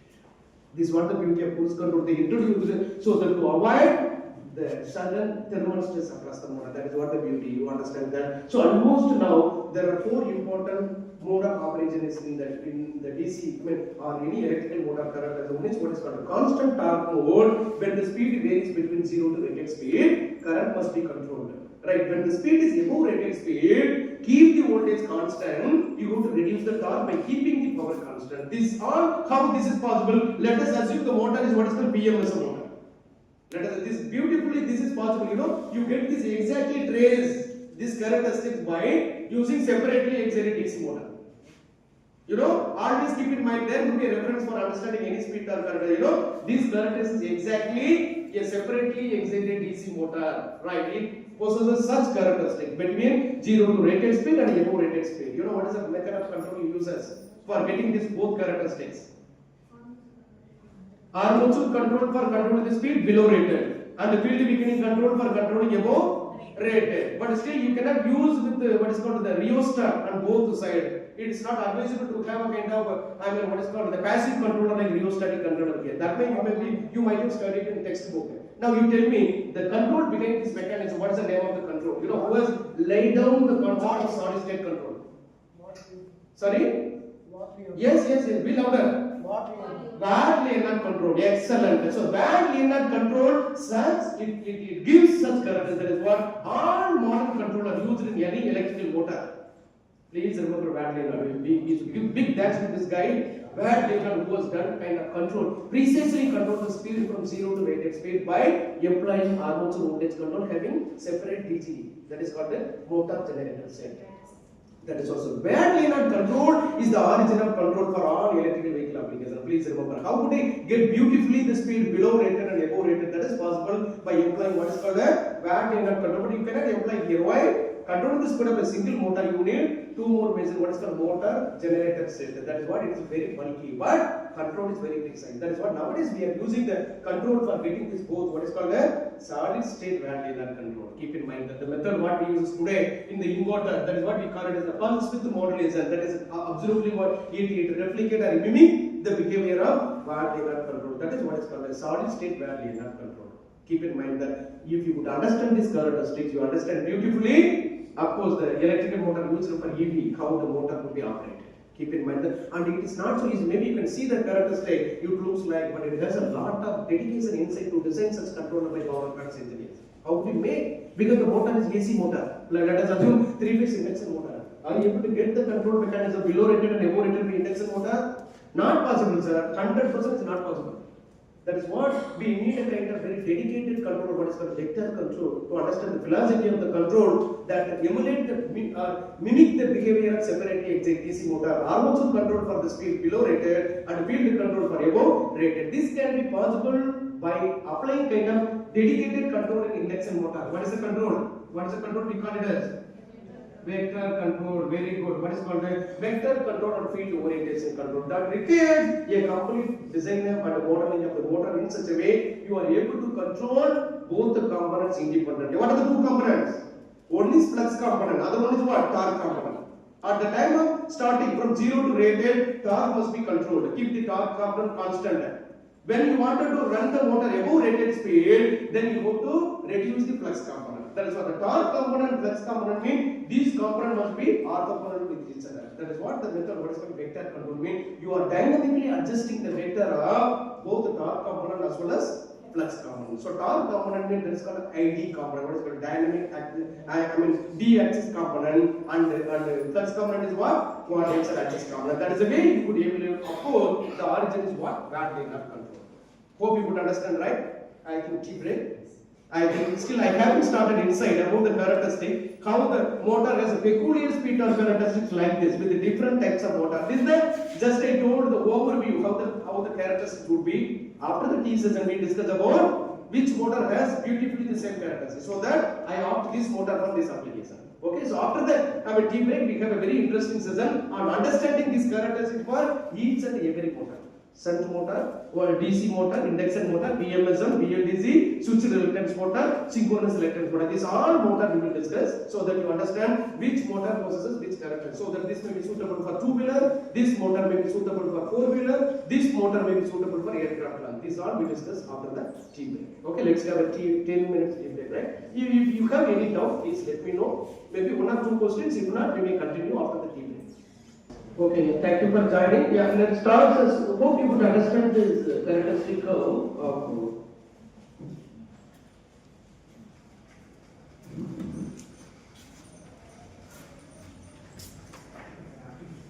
Right, and you can see this the mode that should have both constant torque mode as well as constant power mode. Right. During constant torque mode, the speed varies between 0 to rated speed. During constant power mode, the speed varies between base speed to maximum speed. But however, it doesn't mean that you can run the car at a very high speed also. Maybe the vehicle may be like a SUV, you are able to run even 250 or 300 km per hour. But for example, the domestic car like a Tata Punch cannot be operated at such a very high speed. There could be a limitation in the speed as well. That is what is called the critical speed of the motor. You know, the speed is what is called a critical speed of the motor. So every motor has its own the limitation in terms of the maximum speed. Okay, beyond that, ultimately it damages the motor shaft. There could be an unalignment of the bearing and other assembly in the shaft that may cause the problem to the transmission drive as well. And that is what you know, if the vehicle, especially the sports utility vehicle, if the vehicle is being used a long time and during every service, they used to check the alignment of the wheel as well. You know what the alignment of the wheel says that. So when the car is every time runs at a very high speed, there could be an unalignment of the wheel along with the what is called the motor shaft as well. You know why they change? Because of the high speed. You know, motor has its own limitations. So motor never run beyond its certain speed, what is called the critical speed of the motor. You know, the critical speed that decides the overall dimensions as well. You know, the dimensions are very important. For example, the motor is very small size motor. Of course, the diameter of the motor is not very small. Then it means that motor may run at a very high speed. Right, but if the motor size is too big, if the diameter is too big, then the speed would be limited. That is what this critical speed also it makes sense that sometimes we may go for the speed beyond its critical speed also. That is what is called a very low torque region. I will show you. You understand that. So at a low speed it has to maintain constant torque. At a high speed it has to maintain constant power. So that these characteristics are very important. So that you are able to choose a particular motor for EV application. So hope you could understand this. And in addition to that, and as another important philosophy of the electrical motor, I didn't tell you. If you look at the electrical motor, the speed and the torque, right? Keep in mind that. So this is a very important things about the motor. If you see the motor is what is it? Yes. So what is the input power to the motor? This fundamental also you should understand that. What is the input power to the motor? Electrical power. What is the electrical power? Yes, voltage and current, the kilowatts. The electrical power is what? Kilowatts. So this power is being converted into mechanical power. What is the mechanical power? HP. Very good. So kilowatts is going to be HP. Right. As he told, of course, the kilowatts is nothing but what? Voltage multiplication with the current, and this is going to be omega m and along with mechanical torque. Right? Obviously, the supply current, the design electromagnetic torque. Alright, of course, this is a response, right? Of course, you take the torque, mechanical torque depends on the current, whereas the angular velocity of the motor depends on voltage. Keep in mind that. This is the important philosophy of electrical motor. Okay, keep in mind that. So, speed is decided by the supply voltage, whereas the torque is decided by the supply current. Right, so this philosophy is very important. That is what, during constant torque mode, current control is essential. During constant power mode, and of course voltage control is essential. That is what here you see, in the constant power mode, voltage control is important. During constant torque mode, current control is very important. So how beautifully you apply current control as well as voltage control so that you are able to maintain the speed in a smooth acceleration. That makes sense in the, what is called, the speed control. Right. Of course, the characteristics usually represented by the speed ratio, what is called X. That X is what is called the maximum speed by base speed. That's the way we design the gear arrangement. For example, in the IC engine, what the speed ratio it has? Gear 1, gear 2, gear 3, gear 4, gear 5. In some vehicle, gear 6. This is what is called the speed ratio. So speed ratio is the ratio between maximum speed by minimum speed. Right? That is what we think. That the minimum speed is what is called the base speed. Right? So we will design. So you understand that how this speed torque for electrical vehicle as the tractive effort, that is what is called the kilowatts, that is the mechanical power in terms of the mechanical speed in the kilometer hour. You understand that how the speed ratio that decides the speed. Now the speed ratio is 2. Of course, the region of the 0 to rated speed is very large, whereas the maximum power is less. That is what here. This is the speed is low mean the torque is maintaining constant between 0 to rated speed. But however, the maximum speed is limited. Now you are increasing the speed. Now you are increasing the speed ratio from 2 to 4. Now what happened here? Speed ratio is 4, but whereas the power is what 70 kilowatts. Here the base speed is less, but the maximum speed is increasing. Right, and again, if your gear ratio is 6, then what happened? Ultimately, the vehicle is running at a very high speed, and whereas the constant torque region is very low. That is what always, when the vehicle is running at very high speed, always the advantage is that it consumes less power. Keep in mind that any vehicle running at a very high speed, always it tries to consume low power. That is what always you have to maintain the speed of the motor. You know, sometimes the people used to go always in third gear or the fourth gear. You know, it's not advisable if you are going in the highway. You know, because it consumes a lot of power. Example here you see, the vehicle is running at a very low speed. What is the power consumption? 98 kilowatts. But if it is running at a highway at a speed ratio of 6, speed is very high. Of course, the power consumption is what? Very low. That is what you have to maintain the speed. Okay, in the highway, you never go the gear of 3, 3rd or 4, you must go to 5th or 6th gear so that the power consumption will be reduced. That is what always, while choosing the mode in the electrical vehicle, either city mode or what is called economic mode. When city mode means what? There could be frequent traffic, then you choose the city mode. Of course, the power consumption is somewhat optimal. But once you go beyond the city, sometimes you choose economic mode so that you will be able to reduce the power consumption. So eventually it makes energy efficient. This all it is the electrical vehicle, these all characteristics it has. Okay? And now coming to the point. So how would you achieve this characteristic curve? As I told you that constant torque region and constant power region, constant torque region with the current control and constant power region with the voltage control. So how would you possible? How would you achieve this? As you have a battery as a source, you have an electrical motor, right? You have a battery, motor is being connected, battery is being connected with the motor. So it means it is very difficult to achieve the smooth acceleration as well as deceleration to get the speed control below rated speed and above rated speed. That's what they originated, they uses what is called a motor generator set that control what we call it as. What is called that? But they not control, right? But you cannot use for controlling a speed by using additional motor generator set. It is very expensive and it is very bulky. Moreover, the EV must be very overweight as well. So of course the speed will be limited. That is what here they uses the converter, what is called a power electronics converter. So use the proper suitable power electronics converter. So that you are able to condition the power. That power is being given to the motor. You are able to control the speed as well as torque. Always keep in mind that the output power, what is called HP, always the HP is nothing but the function of what is called a kilowatts. Right, the HP is always as a function of what? Kilowatts. So if you changes the kilowatts input power, obviously it changes the output power. This is the important information. I mean, usually the HP is time dependent of input. We can say that the time dependent, right? So controlling the input power, you are able to control the output power in terms of HP. That is what the important information. So this is possible by having suitable converter because you have to control the input power. If the battery power is directly given to the motor, you are giving constant power. You cannot get variable speed or constant torque mode. You don't get. That's what input power must be always controlled so that you are able to get desired output power. This is what is called the input-output characteristics. This is what is called the electrical characteristics of electrical motor, any electrical motor. What is the electrical characteristics? What are the input parameters? Voltage and current. And what is the output parameter? Torque and speed. So if you correlate torque versus current, it is called the electrical characteristics. Okay, torque versus current means what? Electrical characteristics. Speed versus voltage, what is electrical characteristics? But if you make relationship between speed and torque, mechanical characteristics.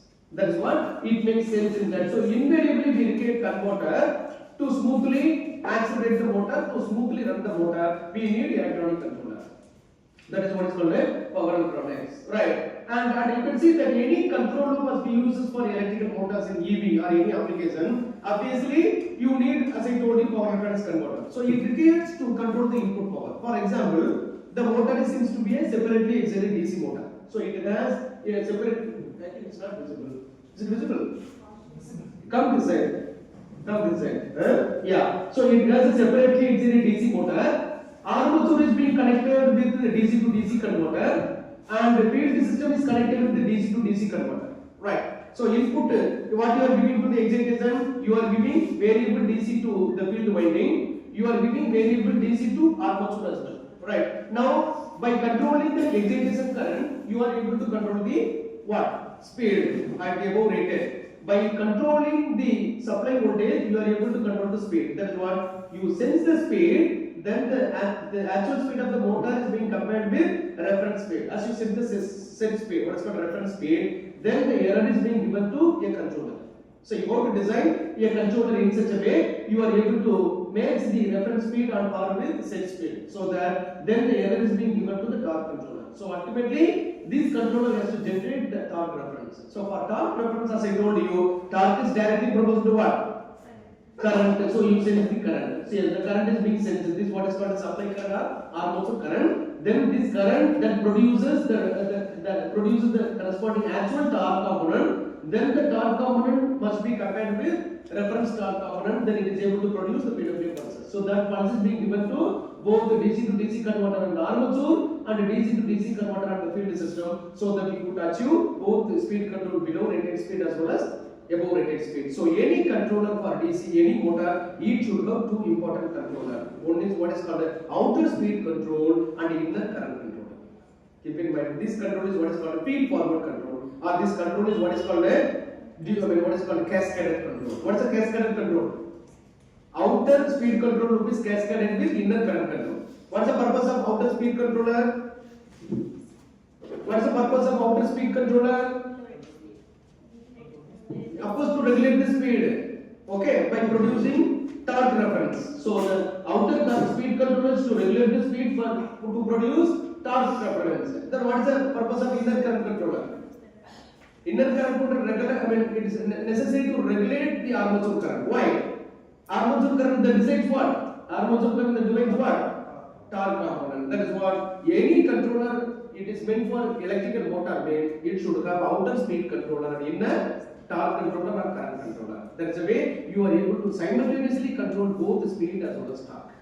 And this is possible by incorporating power electronics converter with a suitable controller. So how could you do it? This control is possible by incorporating FPGA or DSP, so that you would be able to write an algorithm in terms of base speed, below rated speed and above rated speed, execute, and of course that would be stored in your memory of the processor. Then based on that, the PWM pulses would be generated. Then that is being given to the actual driver circuit that generate PWM pulses to these both converters, so that you are able to produce variable voltage that is being given to the armature as well as speed, so that you could achieve both the speed control above rated as well as above base speed. This is exactly separately excited DC motor, including armature control as well as speed control. This is what is called a bad linear control. This control is what is called exactly solid state bad linear control. So here motor generator set is replaced by a DC to DC converter on the armature as well as field system.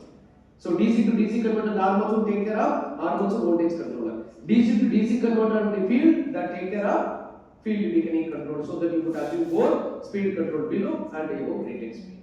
This is what the important control method of electrical vehicle. And of course, you can see the technical requirements. As you understand the characteristics mean, what are the technical requirements of electrical motor for EV? Okay, first of all, the variables, ultimately it should have a variable speed torque range, as according to the characteristics. As we can see that it should have a variable speed range, and of course it should have a very high starting torque at the low speed and a wide constant power range. When the speed is very high, ultimately it should have a minimum torque, so that it is able to maintain the power constant. Alright, this is a very important requirement. Right, and again, compactness and low weight. Of course, it should be very compact, and it means the structure should be very modular. And in the meanwhile, it should be low weight, so that you are able to run the vehicle at a very high speed. Alright, and again, high efficiency. And very fast torque dynamics. It is very important. So how would you smoothly, control the torque? So how fast the torque changes in the torque would be, accelerated. That makes sense. And there would be a torque, and there would be a feature of regenerating mechanism as well. So once you would be able to recover the energy that has been wasted in the motor in the form of dynamic braking, what is called a regenerative braking. That possibility may be there with the converter, with the 4 quadrant operations. So that sometimes the energy may be recovered. Right, that may be necessary to charge your batteries as well without external means. That is what is called a regenerative braking, and of course it should have a low acoustic noise. That you could realize everywhere. Electrical vehicle do not produce any acoustic noise. Right, that is what very smooth operations and reliability and robustness. If you see the technical parameter, they might have given the torque in Newton meter, the speed in terms of RPM or kilowatt hour, and what would be the size and weight, efficiency, what is the power rating, and the cooling, and what is the acoustic noise level in terms of decibel, operating temperature, the lifetime as well as cost. Right, so these are all the specifications might be available in the data sheet of a particular electrical vehicle. Right.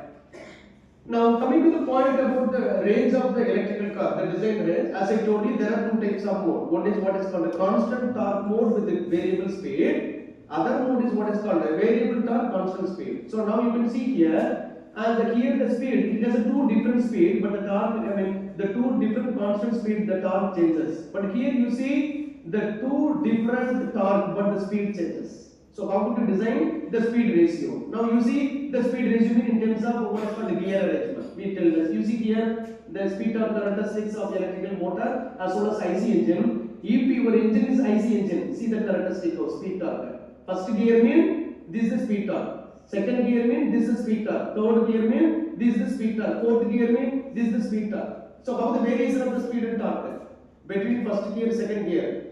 It is what is called a stepped variation. It is what is called a stepped variation. But now you come to electrical vehicle. What happens? The variation is what? Very smooth. That is what you don't produce any acoustic noise. The operation is very smooth because you can see the response, the speed torque is very smooth, and also it is very robust as well. That is what we prefer electrical vehicle. Even sometimes you don't require gear arrangement for changing the speed from one speed to another speed as well. That happens with the solid state controller.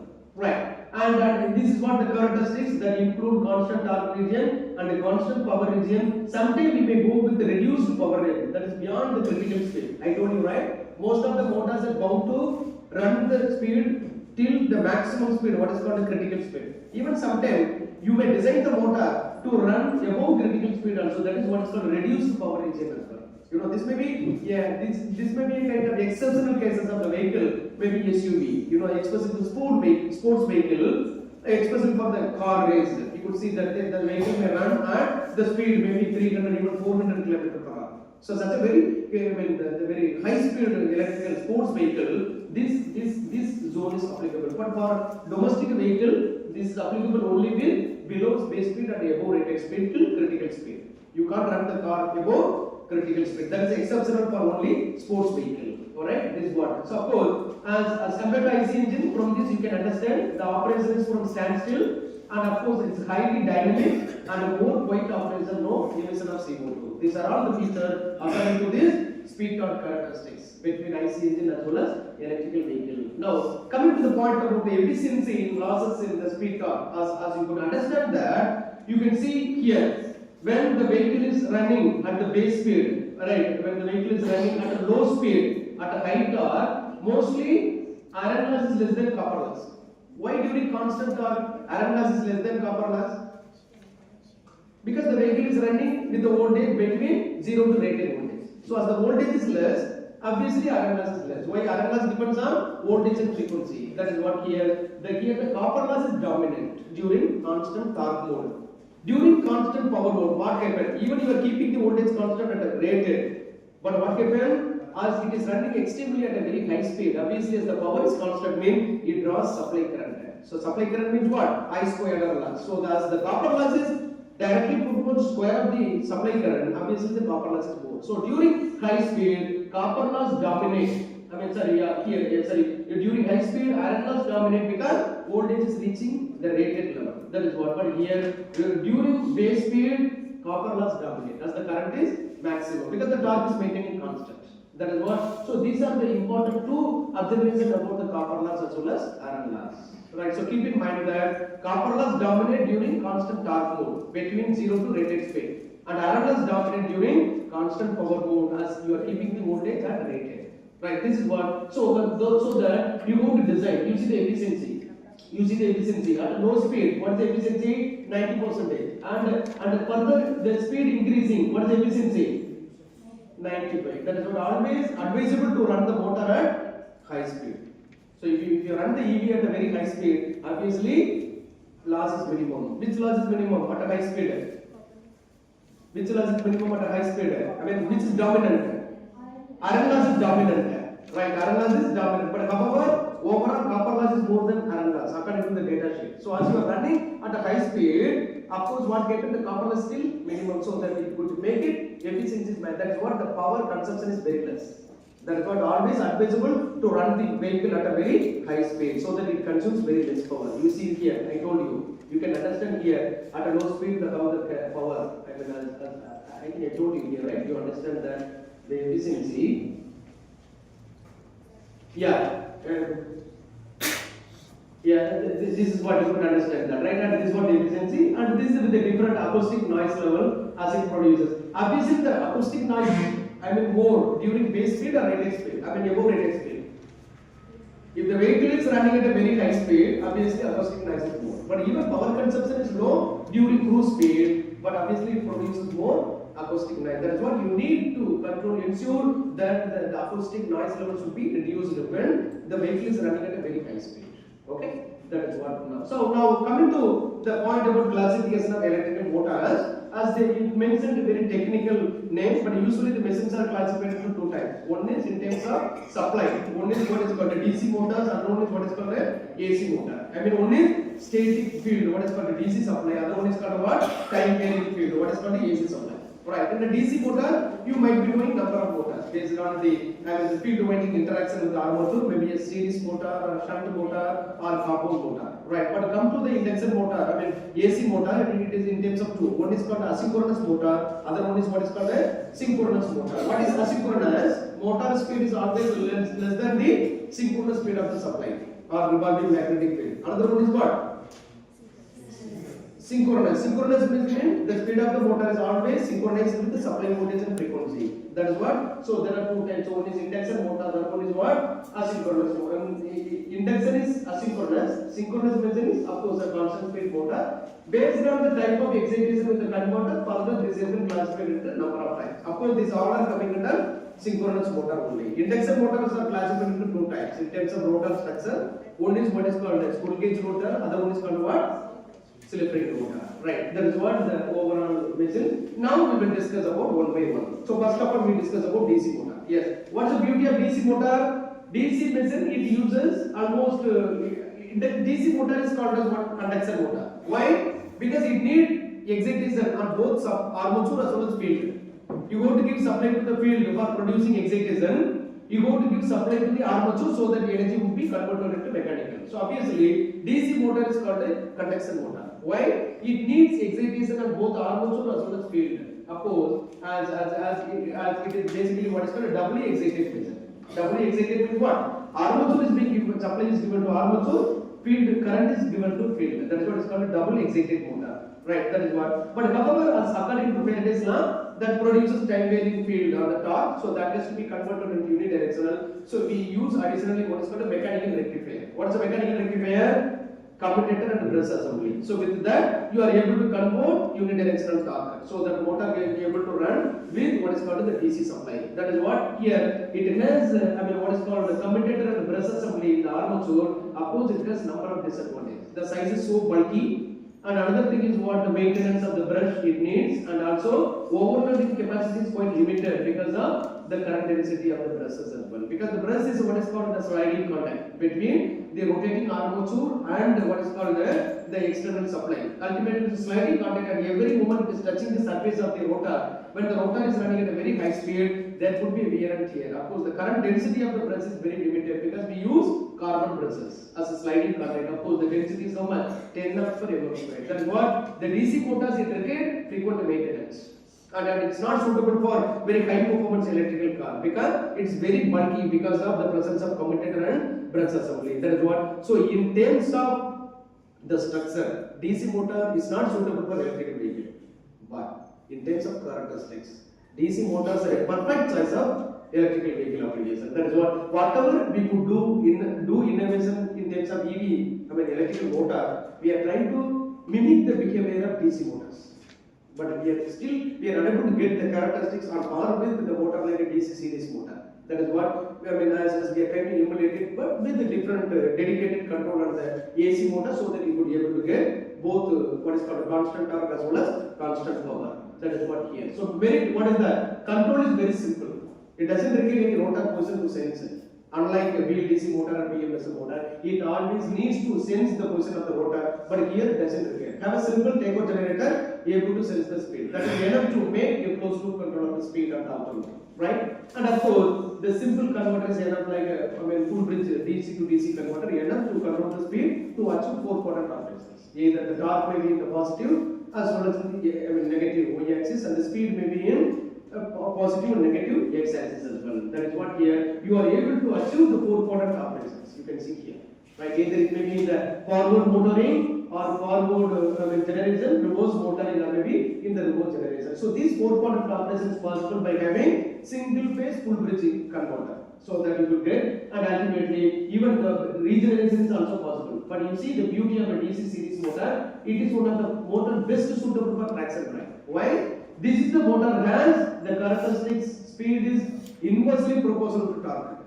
So that when the vehicle is having low speed, torque is dangerously very high. When the torque is very high, whereas the speed is very high, the torque is very low. This would be the perfect choice for traction motor. Not only for traction, even for any high speed electrical vehicle, the reference is what DC series motor. You can beautifully get this characteristic. Of course, it has a very high starting torque and the low starting current, and the speed would be driven the equilibrium point at a high speed. Of course, the preferred behavior of EVs, it is very important. The stability is very important when the vehicle is running at a very high speed. How to be able to control the voltage? That is what is a very important point for the sports utility vehicle. Of course, the very high at no load speed. There is a problem associated with series motor. Series motor must be always started at certain amount of load. That is what at least the load maybe 30 to 40% should be connected while you are starting the DC series motor. This also makes sense that the DC series motor is our best candidate for EV application. This is the only characteristic. Design any motor, either in terms of very recent AC motor or any motor, you never get such peculiar characteristics with any motor, none other than DC series motor. This is the only motor. Even they could be able to design even DC PMSM, getting these characteristics, the speed is inversely proportional to torque is very difficult. DC motor smooth operation. Of course, it's very smooth. Compared to AC. The performance, two things, sir. One is performance, other one is structure. Performance is excellent. Dynamic response is excellent. But whereas the structure is what? So bulky and the structure is so complicated in terms of armature and field, excitation, disarm.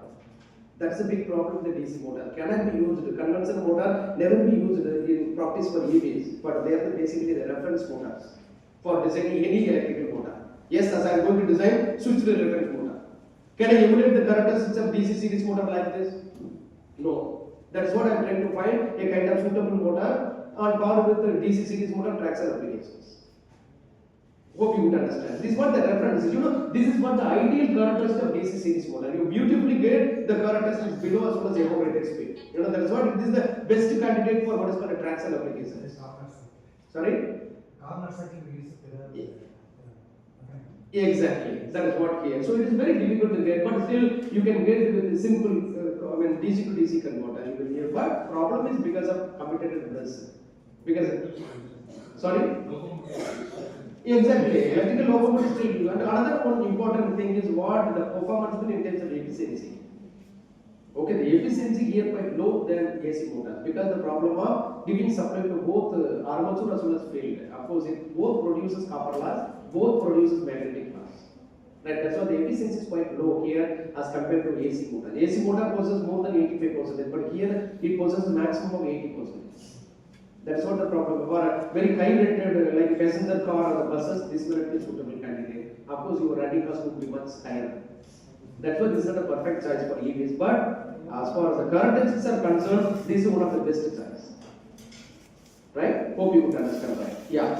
That is what. Now come to the DC method for the electrical vehicle. Of course, the series mode motor. You see the speed and the 30 HP motor with the 144 volt, 5800 RPM. See the torque about 450 amperes at the ellipse bound of 70. And this is the DC motors used. And you can see the efficiency for electrical car. And of course 11 kilowatts motor, 9 kilowatts or 4.7 motorcycle and however we can see the different choice of the motor for the application, but still this may be a kind of older motors they used. So nowadays no more we use DC motor for any application. Start with once the electrical motors are evolved for EVs, then no more DC motors used. Right, but in the typical application they started in early. Right. And coming to the point PMSM, you know the beauty of PMSM is what? The PMSM it has what is called? Previous slide. Yes. In DC motor, around 450 ampere current is possible, sir. Why not? Then capacity of conductor current bearing. It is possible. The motors even what you are using for traction vehicle, DC series motor, the current is in tens of 100. It's possible. But the problem is the limitation is of course it produces more losses in the armature and the field. That is what the performance wise characteristics means it possesses excellent dynamic characteristics, but performance wise means the efficiency is good. Then voltage, suppose we need a power, rated capacity in power. Yeah, that is what you are keeping the voltage low, but you are keeping the current constant, current high, no problem. Power is equal to VI, keep the voltage constant and keep the voltage low, you can increase the current accordingly. Up to what means? That is what, that depends on the battery rate, but here the source is what? Battery. So battery rate, you can go with the high ampere capacity, whereas the voltage may be 48 volt DC battery. That is what we go with that, like 144 volt standard DC supply. This was the data from the US standard, 144, but whereas ours DC voltage is 220 volt. Right, that's what the current. That is decided based on the capacity of the battery, right, in terms of ampere hours. Right, yeah, that is what. Okay, now coming to PMSM, you know this PMSM motor is very popular among the electrical vehicle, especially the Nissan Leaf, okay, or even Tata Pulse or Tata Nexon, it uses a PMSM motor. You know the beauty, as I tell you that here, like a DC motor, it has the characteristics on par with the DC motor, not perfect characteristics, but however, the thing is what there it uses mechanical rectifier, what is called commutator and the brushless supply, right? And here your electrically excited field winding is being replaced by permanent magnet. So the rotor has a permanent magnet, whereas the stator is connected with the three-phase AC supply. Right, that is what here. So this seems to be like a brushless AC motor. This is nothing but a what? Brushless AC motor. It means rotor has a permanent magnet, whereas the stator is being connected with three-phase AC supply. So now structure seems to be like induction motor. Performance is same as that of DC motor. This is what the PMSM understand. So permanent magnet, the permanent magnet means the structure, right? The characteristic is like a permanent magnet DC, but the supply you are giving AC to armature. That is what PMSM. SM means synchronous motor. It is an AC motor, right? It is an AC motor. So the supply is given to the armature is AC, sinusoidal voltage, whereas excitation is not located here. Why? Rotor is made up of permanent magnet. That is what here. So it uses permanent magnets. Of course, as the structure it has a permanent magnet rotor. So ultimately compact and high efficiency. And moreover, use permanent magnet like neodymium iron boron, like rare earth material. Still, it gives very good efficiency, even suitable for very high speed applications. That's what basically they call the rare earth materials, right? And of course, and high efficiency as well, because the rotor has a magnet. It doesn't have any magnetic loss. That is what high efficient. And demerit is what? Of course, the permanent magnets are sensitive for temperature. Or even you are applying for controlling the speed above rated by the mechanism what is called field weakening. So you cannot keep on weakening the field by giving negative current towards the permanent magnet. Sometimes it may cause the problem of demagnetizing effect as well. So that is what it is very sensitive for the high temperature. That's a big problem. So it may not be suitable for extremely high speed application. You cannot make it the very high speed at a very low torque. That is what is called beyond rated speed. What is called beyond critical speed, it is not possible. That is the problem. Sometimes sensitive for the temperature. Of course, high loss at a high speed. As I told you, the high loss means what? Because of magnet, sometimes it may have a current loss as well. Okay, because the temperature rise, it causes further losses, and again the process is going to be cumulative. That is what very high loss at high speed mean because of magnetic loss. Right, and again, danger by short circuit fault. Because sometimes the winding is being shorted, right? That it may cause the demagnetizing effect of the permanent magnet. So that is a big problem. These vehicles are suitable for very high power applications, but however, the speed may be a moderate speed. Yeah, wind turbine. Then the speed is moderate. The speed is very moderate. You can have hardly 1,500 RPM, but the power rating is extremely high in terms of megawatts. You know that as we use the PMLG called the permanent magnet synchronous generator, the rating up to 20 megawatts. Right. That is what the high power, not low speed, medium speed applications. Same thing for EVs as well. The vehicle is, for example, passenger buses. You use PMSM, whereas the speed range is what? Quite limited. Exactly. This may be useful for like an SUV as the vehicle runs at a 200 or even 250 km per hour. They might be a perfect size because of demagnetization of permanent magnet at a very high speed. Yes. So this magnet is having, so this model is having a lot of drawback, right, compared to.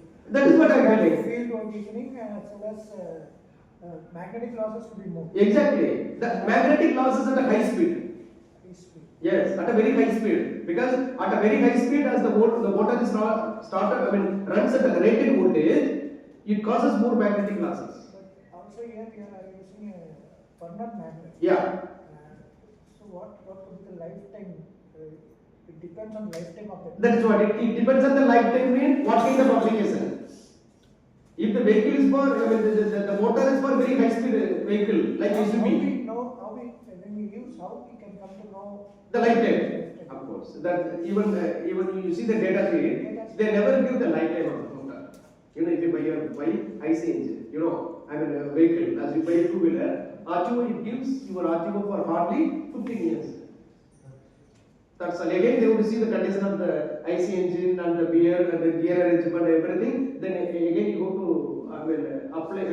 renew your RT, right? RT, yes, registration certificate. That is what. Why not for electrical motor? Same. Lifetime, even the battery, every 4 years you replace the battery. So they see, the problem is what here, the variation is not like always run at a constant speed, like a fan motor. The fan might have been, installed while this AC was floated. Still it works very beautifully. Right, maybe problem with some acoustic noise because of bearing misalignment. Other than that, the performance seems to be good with the electronic regulator. 1 to 30 years. Even you can see some industry, they have a kind of bulky exhaust fan. It works for 40 years, sir. That's what the beauty of electrical motor. But that may not be the case for EVs, because there the operation is what very huge transition in the speed and torque, not like a centrifugal force by the fan. That is what the beauty. The lifetime cannot be guaranteed by the manufacturer or by the supplier or by the company. That depends on the performance. So how it could be. Optimally, it may run for 10 to 15 years without any problem. But still, registration has to be renewed. How the condition of the motor, what could be the demagnetizing effect, what would be the residual flux density that retained in the magnet. This all makes sense. Even sometimes, for after 5 years during service, what they do, if it is a PMS like a Tata Nexon, they used to charge they used to inject current towards the permanent magnet to make it some residual magnetism. That also slowly it reduces. Maybe at the time, maybe the PMS might be having a very good residual flux density. If you talk about BH code. But after 5 years, the keep on making demagnetizing effect due to this temperature, slowly it loses its residual magnetism as well. And so you have BMS for battery to manage the battery. Yeah. Is there any management mechanism for? Exactly, sir. So that is what now. You need to have complete, this is what is called a complete coordinated control is essential. Because now, that's what I told you. You have 3 components in cascade. One is what? Battery, PMSM, along with what is called the battery, inverter, and PMSM. You need to sense all 3 parameters for the controller. One is what is the state of battery charge? That is what is called SOC. What is the state of charge? What is the temperature inside? What is the open circuit voltage? That cannot be reduced. If it is the open circuit voltage 13 volt, it has to maintain. Then only it has a residual charge. You are able to start the vehicle. If the voltage keep on reducing, then after 4 years, replace the battery. They will tell, sir, your VOC is less, sir. not 12 volt. At the time of purchase, 12 volt perfect, you are able to start it. But now what happened? Might be reduced to even 11, you want to replace the battery. They tell no, sir, this battery has gone. Why? We could measure VO6 showing 11 volt. You need it. So the conditioning of the battery energy not only meant for battery, same thing applicable for inverter as well. You imagine that inverters will work for another 10 to 15 years without any problem. These are the problem associated with the electrical motor or the electrical vehicle. The root cause is for temperature only. Keep in mind that not only for EVs, it meant for human being as well. Right? Why we suffer from the fever during transition change in the weather? Why? Our body is not adapting for change in weather, outside temperature. That is what we bound to have a viral fever. Why not IC engine or why not electrical motor? It's applicable everywhere. That is what we go to maintain the temperature threshold inside the vehicle. That is very important. If you are able to maintain the temperature within the threshold, then no battery would be damaged, no inverter would be damaged, no motor would be damaged. It works perfectly for another 30 years. But the problem is, you never maintain the temperature within the threshold. Even you want to change the condition of the coolant what you use inside. That's what every time we change during service they check what is the condition of the coolant. Whether it is able to maintain the same level of dielectric strength or not. These are very important things, right? That is what. So supplier or what is called manufacturer never warranty the motor. This work for another 50 years, not unlike fan motor. That is so that depends on the application as well. Whether it is a two-wheeler or maybe four-wheeler. Again, four-wheeler it is maybe it is what is called SUV. This all makes sense. There is a domestic car lifetime maybe 10 to 15 years, but still these all are in the trial. Recently it has been launched 3 years before. You imagine that someone might have purchased the car. If you ask him, I don't know, sir, almost 3 years it's working fine. I don't know what may happen after 10 years. That is what. So that is the thing. So now we are in trial to observe what is the lifetime of the vehicle. So which component may be damaged very first? Either battery, a battery would be in 48 months. Next, either inverter or motor. That is what. But still, the beauty of the motor is what the motor has an excellent overload capacity than the power transfer converter. That is what motor can able to sustain. Okay. But first inverter, second battery, then third coming the motor. But performance may be quite compromised. But still, it can be damaged. It can't be replaced by another motor in the EVs because all motors having excellent overload capacity because of very high inductance. That is one thing. So ultimately, it won't be damaged. Lifetime maybe 10 to 15 years. That I am sure about. But beyond that, because supplier even cannot guarantee that. So how could we tell that this car will work for another 50 years without any problem?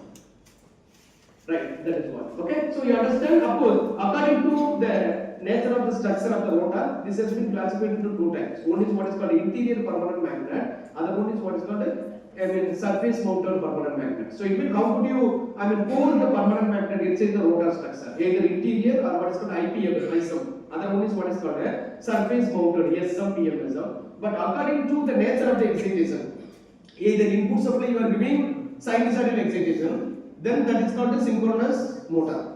If the supply is sinusoidal, it is called a PMSM. If the supply is not sinusoidal, if the supply is trapezoidal, then the motor is called what? BLDC. Very good. So if the excitation is sinusoidal, it is called a PMSM. If the excitation is a trapezoidal through inverter, it is called a BLDC motor. That is what the classification in terms of excitation means. One is BLDC, trapezoidally excited permanent magnet synchronous motor. Other one is called a sinusoidally excited permanent magnet synchronous motor. Other than that, sometimes the force produced in terms of variation of the reluctance with reference to the air gap, then the motor is coming under switched reluctance motor. Sometimes they don't use a permanent magnet for excitation, but still it works with the principle of variable reluctance principle. Variable reluctance principle, that is called a switched reluctance motor. Even sometimes you may use what is called the rotor, but still it is able to produce the torque like a PMSM, that is called a synchronous reluctance motor. So please keep in mind that SRM in terms of two. One is called a switched reluctance. It means it needs converter to switch. Second one is what? Switched reluctance. Other one is called a synchronous reluctance. These all are coming under the family of PMSM. Okay, permanent magnet synchronous motor. Right. And coming to the point, this is the PMSM. Of course, this is what the inverter is essential. As this is the battery voltage that is being given to the the three-phase stator winding through this three-legged two-level voltage source inverter. Of course, it produces sinusoidal voltage. Right. This is the same voltage, and this is the inverter voltage, and this waveform is the voltage of the motor, and this is the phase current. Right. So, of course, it produces sinusoidal excitation. Right. You can see the characteristic of PMSM motor. These are all the specifications of the PMSM used in the, what is called the Nissan. Okay, now I will show you the advantage of PMSM is what you can see the the speed of requirements here. And of course, this is the torque as well as speed of any electrical vehicle in terms of EV language. That is called the acceleration requirement and the launch requirement and pausing requirement, the maximum speed requirement. Of course, it's highly efficient, increase for driving range. Of course, you will get very good speed and high torque density because of what is called that high torque density because of our permanent magnet, and excellent acceleration performance during this condition, and good controllability of the fast transition because of power trans converter, low noise and vibration. For example, PMSM is mostly used in all EV major brand like what is called Tesla car. And here it uses two motors. Some motors it uses two motors. One is called a front end motor, other one is called a rear end motor. So front end meant for front two wheels, and the rear end meant for back two wheel. That is called a two motors inside. One is a front wheel motor, other one is called a rear. So here front motors mostly uses PMSM. Nissan Leaf, that is very popular in the market for PMSM. And again BMW i3 and Hyundai Kona, MGCS along with the Tata Nexon as well as Tata Pulse, it uses PMSM motor. Okay, so ideal for traction, regenerative braking as well as high performance driving. Okay. Yes, this is what the PMSM in the Nissan Leaf. See the rating of the motor. Of course, the output power is 80 kilowatt, but rated is 40 kilowatts, and the torque is 300 Newton meter. DC bus voltage is 360 volt. The current is 400 amps. You know efficiency. What is the maximum efficiency? 96%. That is what PMSM always gives efficiency over 95%. Temperature is machine temperature is 105. Coolant temperature is 105. This is 150.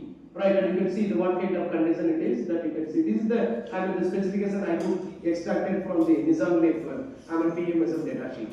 Okay. Yes. Another motor is what is called VLDC motor. Here, even if you give three-phase supply towards this what is called inverter, but inverter output is nothing but what is called a trapezoidal, like a square wave instead of sinusoidal wave. But here, invariably here the commutation is possible by external voltage source inverter. That is what you are replacing the real commutator and the brush assembly with the help of electronic commutator, what is called the voltage source inverter. That is what this is called a VLDC motor. So commutation is possible by electronically by sensing the rotor position. That is what invariably it requires sensor to sense the position of the rotor. Then only you are able to generate PWM pulses for this inverter. That is what this never work in open loop mode.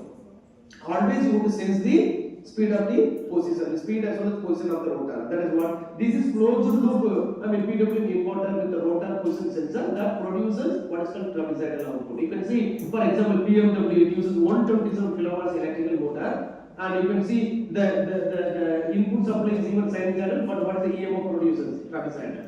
Okay, even input is being sinusoidal, but the inverter that converts that one into trapezoidal. Then the trapezoidal voltage is being given to the armature of this motor. It would be able to produce the mechanical power. For example, this is the motor it used in iQube, Tata iQube. Okay, it is available in the 4 different variants. You can see, for example, this is a 4.4 kilowatts. That is 3 kilowatts rated power. This may be like a base model.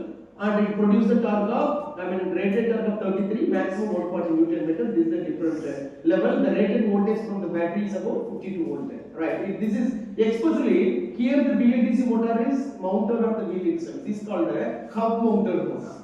You know, instead of having separate motor that is connected with the wheel through the transmission drive, here motor is being coupled on the wheel itself. So it doesn't require any transmission drive. So effectively reduces the losses, mechanical losses, that is called a driveline losses. This is what is called a wheel mounted VLDC motor that is being used in what is called a TVS iQube. It is a VLDC motor, 4 HP motor. The speed is about 33 Newton meter torque and 100 km per second and 3.4 kilometer per hour, and this is what hours. 4.3 hours it used to be required for the charging. You know, this is what the TVS iQube. Of course, the cost would be about 1.46 lakhs. Okay, but it may go up to 4.4 kilowatts, mean 1.56 in the on-road price. You know, I think now as I inquired in the last year, the cost was about 1.56 for high-end model. That is iQube with 4.4 kilowatts. Right, that went for a little bit high range, but still now the cost would have been reduced now significantly to 1.4 or 1.45. I don't know. Sorry? Hub motor will have Four wheels. Of course. Sometimes if your hub motor has the motor coming the wheel, maybe in the back, this may be coupled with this wheel through the transmission drive. But sometimes I think it must be having two motor in the wheel so that it would have a common controller with battery. I think that is possible. Okay, but sometimes what happens in the four-wheeler, sometimes the car might be having in the central axis that may be distributed with all the four wheels through the transmission drive. I guess here the motor is available in the two wheels, right? So that you would be able to make it. DAC motor is double excitation. Single excitation. You don't give any supply to the rotor, right? It's a permanent magnet, right? You do excitation only to the stator, whereas the rotor is a permanent magnet. Right, it's not double excited. Whereas the conversion DC is a double excited motor. Why we are replacing the previous slide? You said that we replaced. Here replace Commutator. exactly. So it means this is we call it as BLDC motor is we call it as inside out machine. Inside out DC machine. You know, you understand is quite difficult. Inside out DC. You know, can anybody tell what is inside out DC? In a conventional DC motor, listen, your point is correct, right? The BLDC motor is called as inside out DC motor, conventional DC motor. What is inside out? In a conventional DC motor, what is inside? Armature. Okay, in a conventional DC motor, armature is inside. I mean rotor. What is outer? Stator. Stator is field, right, madam? So stator is a field mean magnetic circuit. Whereas the armature is what? Rotor, but how about electrical circuit? So, in a conventional DC motor, electrical circuit is rotating, whereas the magnetic circuit is stationary. Come to BLDC motor. Now, the rotor of DC motor is going to be stator. So, stator is armature connected to the electrical supply, whereas the rotor is what? Magnetic field. It is stationary. It is rotating. That is what BLDC motor is called as inside out DC machine. Inside out DC means completely ulta. There electrical circuit is rotating, but here electrical circuit is stationary. There magnetic circuit is stationary, but here the magnetic circuit is rotating. So what is the beauty of magnetic circuit is rotating? You know what is the beauty? What is the beauty of keeping the magnetic circuit is rotating? What is the beauty? As you use the magnetic circuit, as you use the permanent magnet, doesn't require any excitation. No need of brush and the commutator assembly. That is what the beauty. You keep the rotor as a rotating, it's a permanent magnet mean. That is what the energy density is more than the where the magnetic circuit is stationary. That and moreover, you give the excitation current. What is the current being injected towards the field winding? What is the field current as compared to armature current? Very less. That is what. So you are keeping the rotor with the minimum current towards that, obviously what? Then the rotor has a very modular structure, very simple, so compact. Why? Excitation current required is in terms of 1 amps or 2 amps only. That is what the beauty. They keep magnetic field is rotating, magnetic circuit is rotating in all modern electrical machines. Whereas in the conventional electrical machine, magnetic circuit is stationary, whereas the electrical circuit is rotating. That is what BLDC motor is called as inside out DC motor. Please go further. Even when I was studying in the, I mean, huge misunderstood what is inside out DC motor. Inside out means completely the reverse structure of the DC motor. That is what. Okay, good answer. Here no field winding, sir. That is what. Exactly. That is what I am telling. Field winding in terms of excitation current, as it needs. You give a 220 volt oppose, it needs the winding. Here no winding, nothing. Very structure is very compact. That is what permanent magnet have a very high energy density. Even electrically we call it a torque to current ratio. We call it as what is called a torque to current ratio. So for torque to current ratio, what do you mean? Even minimum current, the torque produced in the motor is extremely high. That is what it makes sense in high power applications. That is the important characteristics of permanent magnet. You know how to choose the permanent magnet material depends on torque to current ratio. Any machine should have a minimum current with the high torque mean perfect choice for high power applications. That is what the PMS what we use for wind turbine. We prefer permanent magnet synchronous motor because that machine it has a very high torque to current ratio. That is what the beauty. high rated machine available for wind turbine is not induction motor or induction generator. It is of course PMHC only because of high energy density with uses like a rare earth material or submarine cobalt. Still, the performance is extremely good. Okay, yeah, that is what now. And come to the induction motor, but still this voltage gold. Induction motor cannot be replaced anywhere for adjustable speed drive. Wherever you need constant speed operations, then induction motor is a perfect choice. That is what 90% of the industry uses induction motor. Okay, 90% of the application uses induction motor. Induction motor is essentially a constant speed or adjustable speed. You cannot make it variable speed very easily. That's what it needs very dedicated controller to get what is called the field weakening control. That is what this is suitable for high power, moderate speed, almost constant. For example, tram, but trolley cars or the tram or shuttle bus in the airport, you uses induction motor. It runs always at a constant speed without dedicated any controller. Right, but still, the Tesla cars, what initially they made it with the induction motor only. That is not the beauty. That's why, see, the company name is Tesla, who was a founder of, who was discovered induction motor. They cannot make the car with the PMS, right? It makes sense that they are compromising common sense. That is what as I could see in one article with Elon Musk could tell that my company name is Tesla because we have been inspired with the Tesla's contribution. Still, the top 10 discoveries in the world, top 10 discoveries mean induction motor is one among the top 10. That was a very big revolution in the in electrical industry. That's what now you see the energy efficiency, everything credit goes to the great contribution of Tesla, what is called induction motors. That this is one of the best motor for constant speed. Still, we can see for all compressors, blowers, printing press, wherever we need to have a constant speed, this would be the perfect choice. Why? Structure is very robust and efficiency is over 85%. Performance seems to be very good. And another very important thing, overload capacity. Once you install a motor, it works for another 40 years without any problem. Even work with very contaminated environment like mining industry is the best choice. And even you design in terms of a slip-ring induction motor, it is a perfect choice for very high speed, high starting torque application, like a very heavy load, like cranes, elevators, escalators, right? These all slip-ring induction motor is very popular. But still, this Tesla cars, they could make the motor what is called induction motor. All of us aware of the principle that oppose as the speed of revolving magnetic field on the stator is what? Synchronous speed. As it's well synchronized with supply, whereas the rotor rotates always less than the synchronous speed. Of course, it is called asynchronous motor. Right. But still, you would be able to get even what is called the regenerative braking by allowing the motor to run at the speed above synchronous speed. That is what is called it is act as an induction generator. So regenerative braking is here straightforward. Okay, by allow the rotor to run above synchronous speed, you are able to run the motor so that the energy will be extracted, fed back to the source.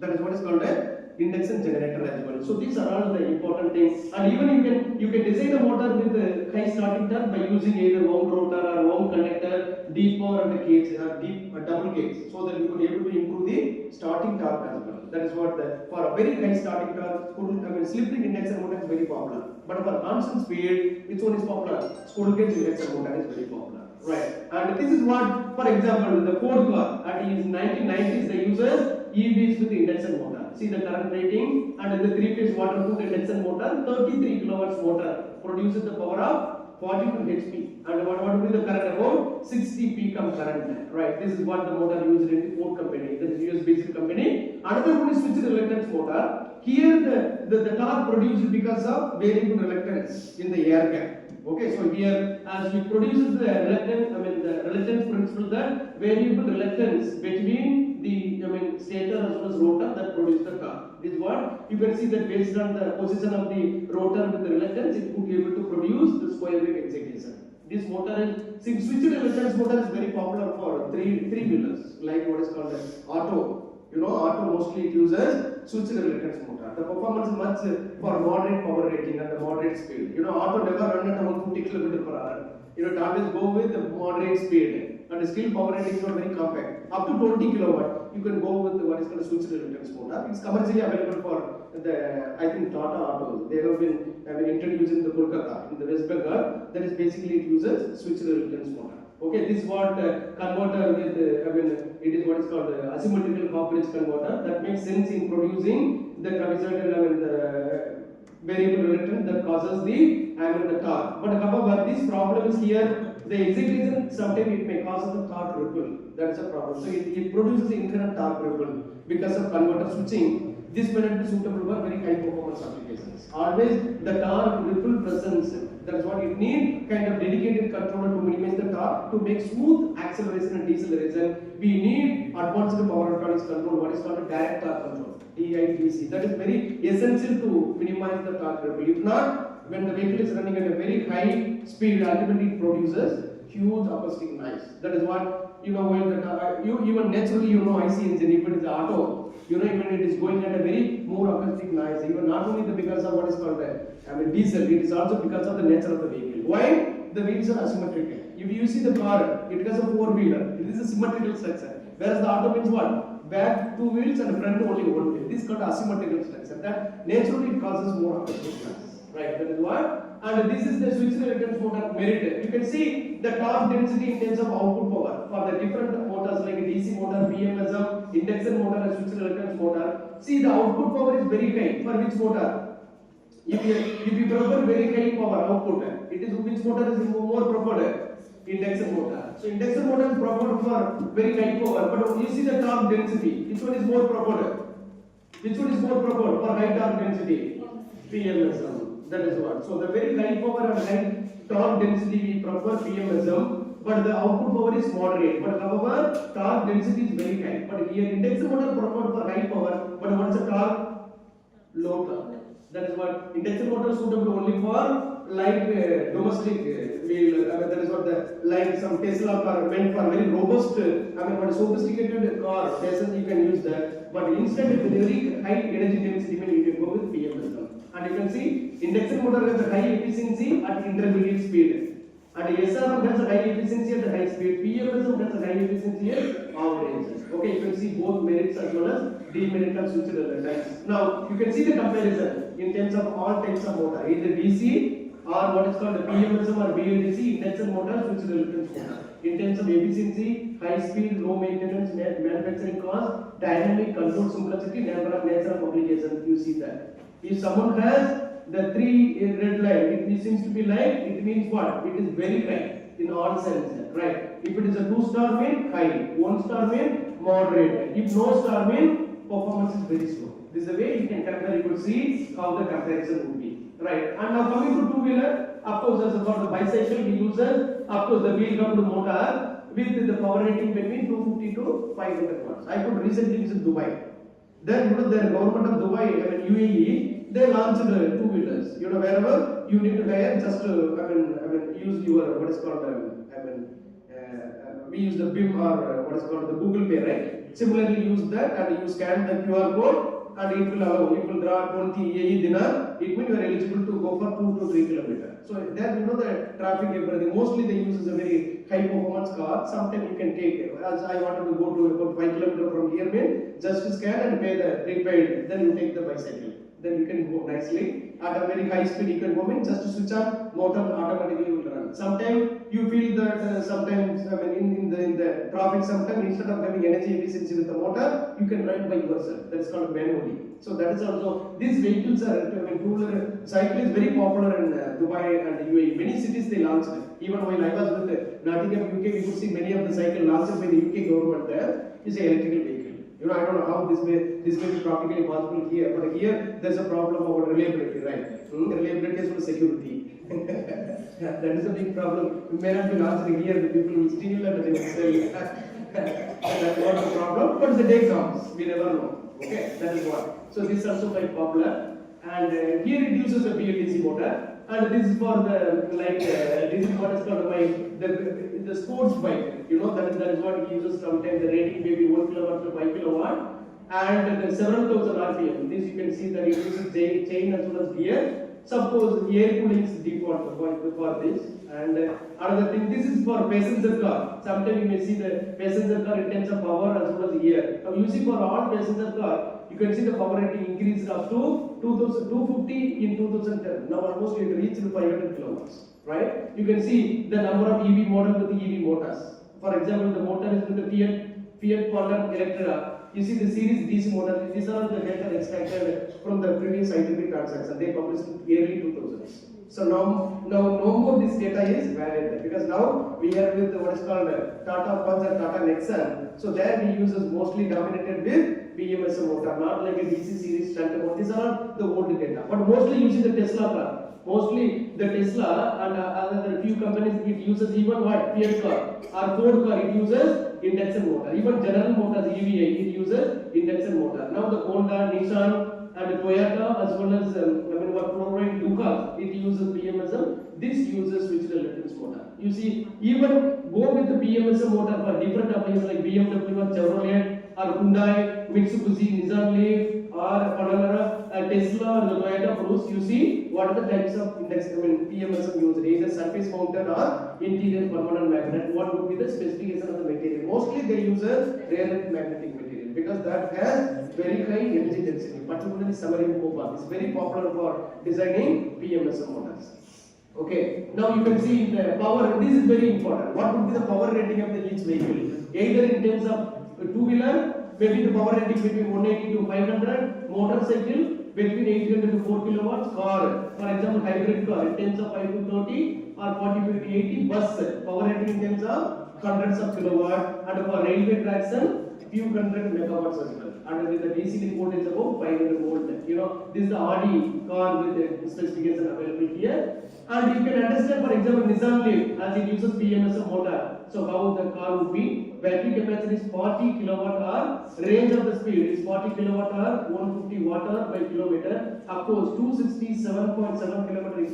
It goes in once the battery is charged. Of course, it uses permanent magnet synchronous motor. Okay, and see the specification how the motor is being coupled. This is what the motor. It is connected with the inverter and along with the power delivery model. So it has a DC to DC converter as well as junction. This is what's called an IPM model. What is the IPM model? Intelligent power model. No need to have a separate inverter.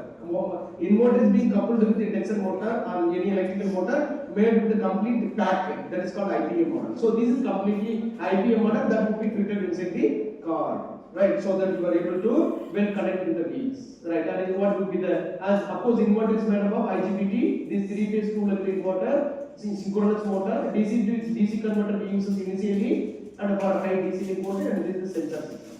Okay, of course we come to an end with the advancement, but still even we go through with the number of what's called the features as well as characteristics of the electrical motors. Of course, still we are quite learned in terms of research and development. Of course, that would be a development it requires in terms of integration and compact design, so that you make the vehicle is quite compact as well as cost effective. How could you develop integrated motor inverter? That is what I could use here. This is what is called integrated motor inverter system. There is an apartment, and as we use the rare three alternatives as it increases the energy density of the PMSM motor drive. That's become popular in the market for fabricating PMSM. And sometimes the high-speed motors design is still, it makes sense. How could you design such a very high-speed motor for a sports vehicle? Still, it is a challenging task. Okay, without compromising the losses. And inbuilt motor, that's what I told you. For example, the IQ, it uses the inbuilt wheel coupled motor. So that makes sense that it avoid any transmission drive, so that loss would be much minimized.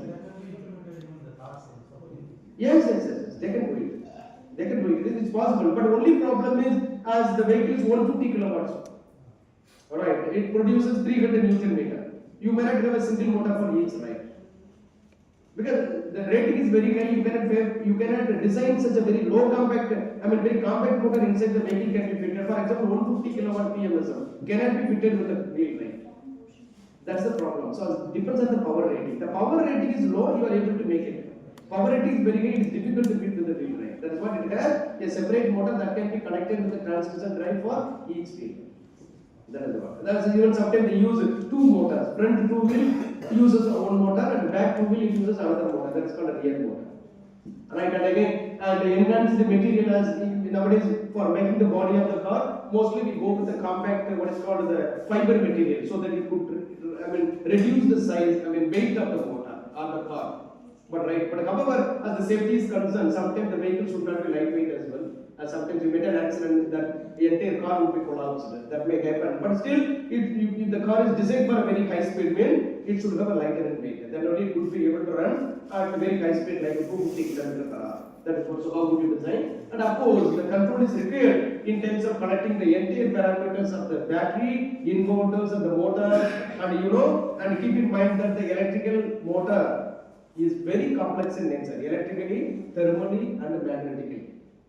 It's not easy to study and observe the performance in terms of electrical characteristics and mechanical as well as magnetic. As thousands of parameters are involved here, design and maintaining this all within a threshold to have a very optimal performance is a very challenging task. That is what we need sometime in terms of AI to have a coordinate control between the battery, inverter as well as motor along with the drive system. That is what it makes sense in the overall performance required with the help of AI assisted energy management system inside. In addition to that, you think of embedded systems.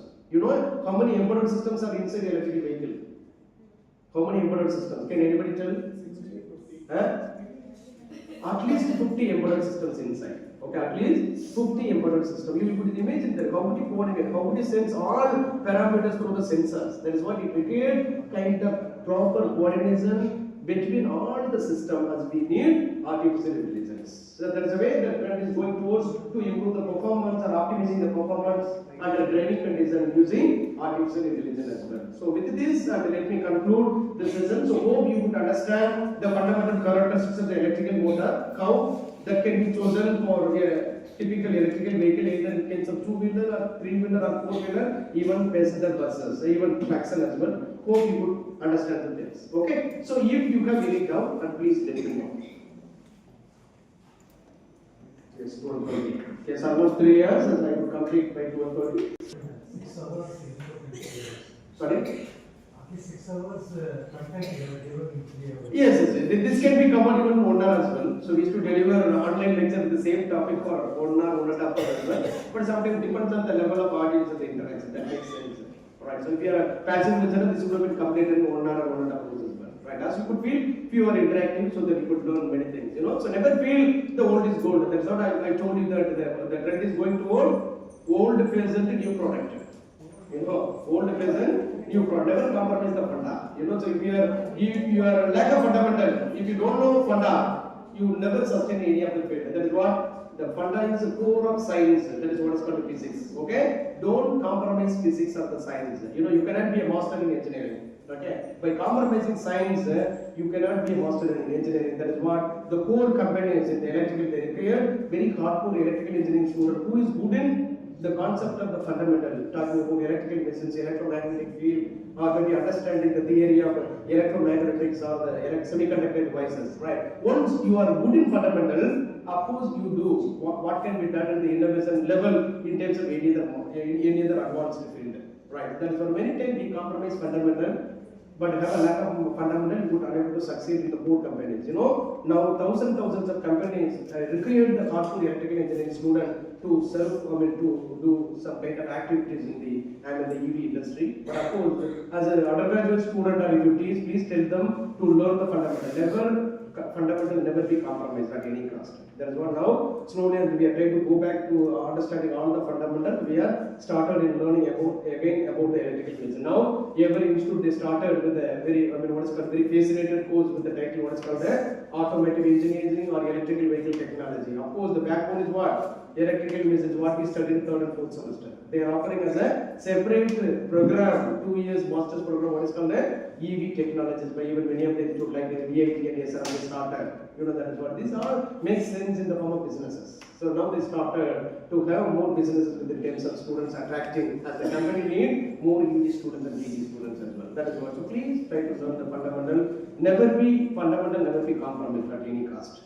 That is what. So even after 50 years, if you and another thing, your growth is quite slow and steady only. Okay, you cannot be like Elon Musk is a very big entrepreneur maybe in 5 years time. It takes time, but you have to start from the scratch. Right? Always you feel that yes, I do not know, I am learning from the fundamentals. Then only, of course, maybe after 10 to 20 years, you may be a good entrepreneur as well. That is what. So EVs is electrical vehicle is booming, the industry is booming. It requires very hardcore electrical engineers. Okay, should have all idea about the all. So starts with the scratch. Okay, with this. And let me conclude and thank you, Dr. Kamala Kannan, where he is now, and Dr. Shyam, and yes, And thank you Dr. Kamalakandan and Dr. Shyam and for inviting me and to deliver a lecture on this electrical motors for EV applications. Hope you could understand the fundamentals of electrical motor, right? So this and let me conclude. Okay, if you have any doubt, please let me know. Yeah, thank you all. Yes. Actually, I have developed 1 kilowatts PV research lab at Trinity Kanchipuram. It's fine, my voice is on. Okay, yeah, so 1 kilowatt PV research lab at Trinity Kanchipuram. Under my supervision, 4 scholars have been graduated. Now 5 are working currently in the full time. And with the different perspective of this grid integration of solar photovoltaic, one scholar is actually working on the development of control strategies for grid integration of solar photovoltaic.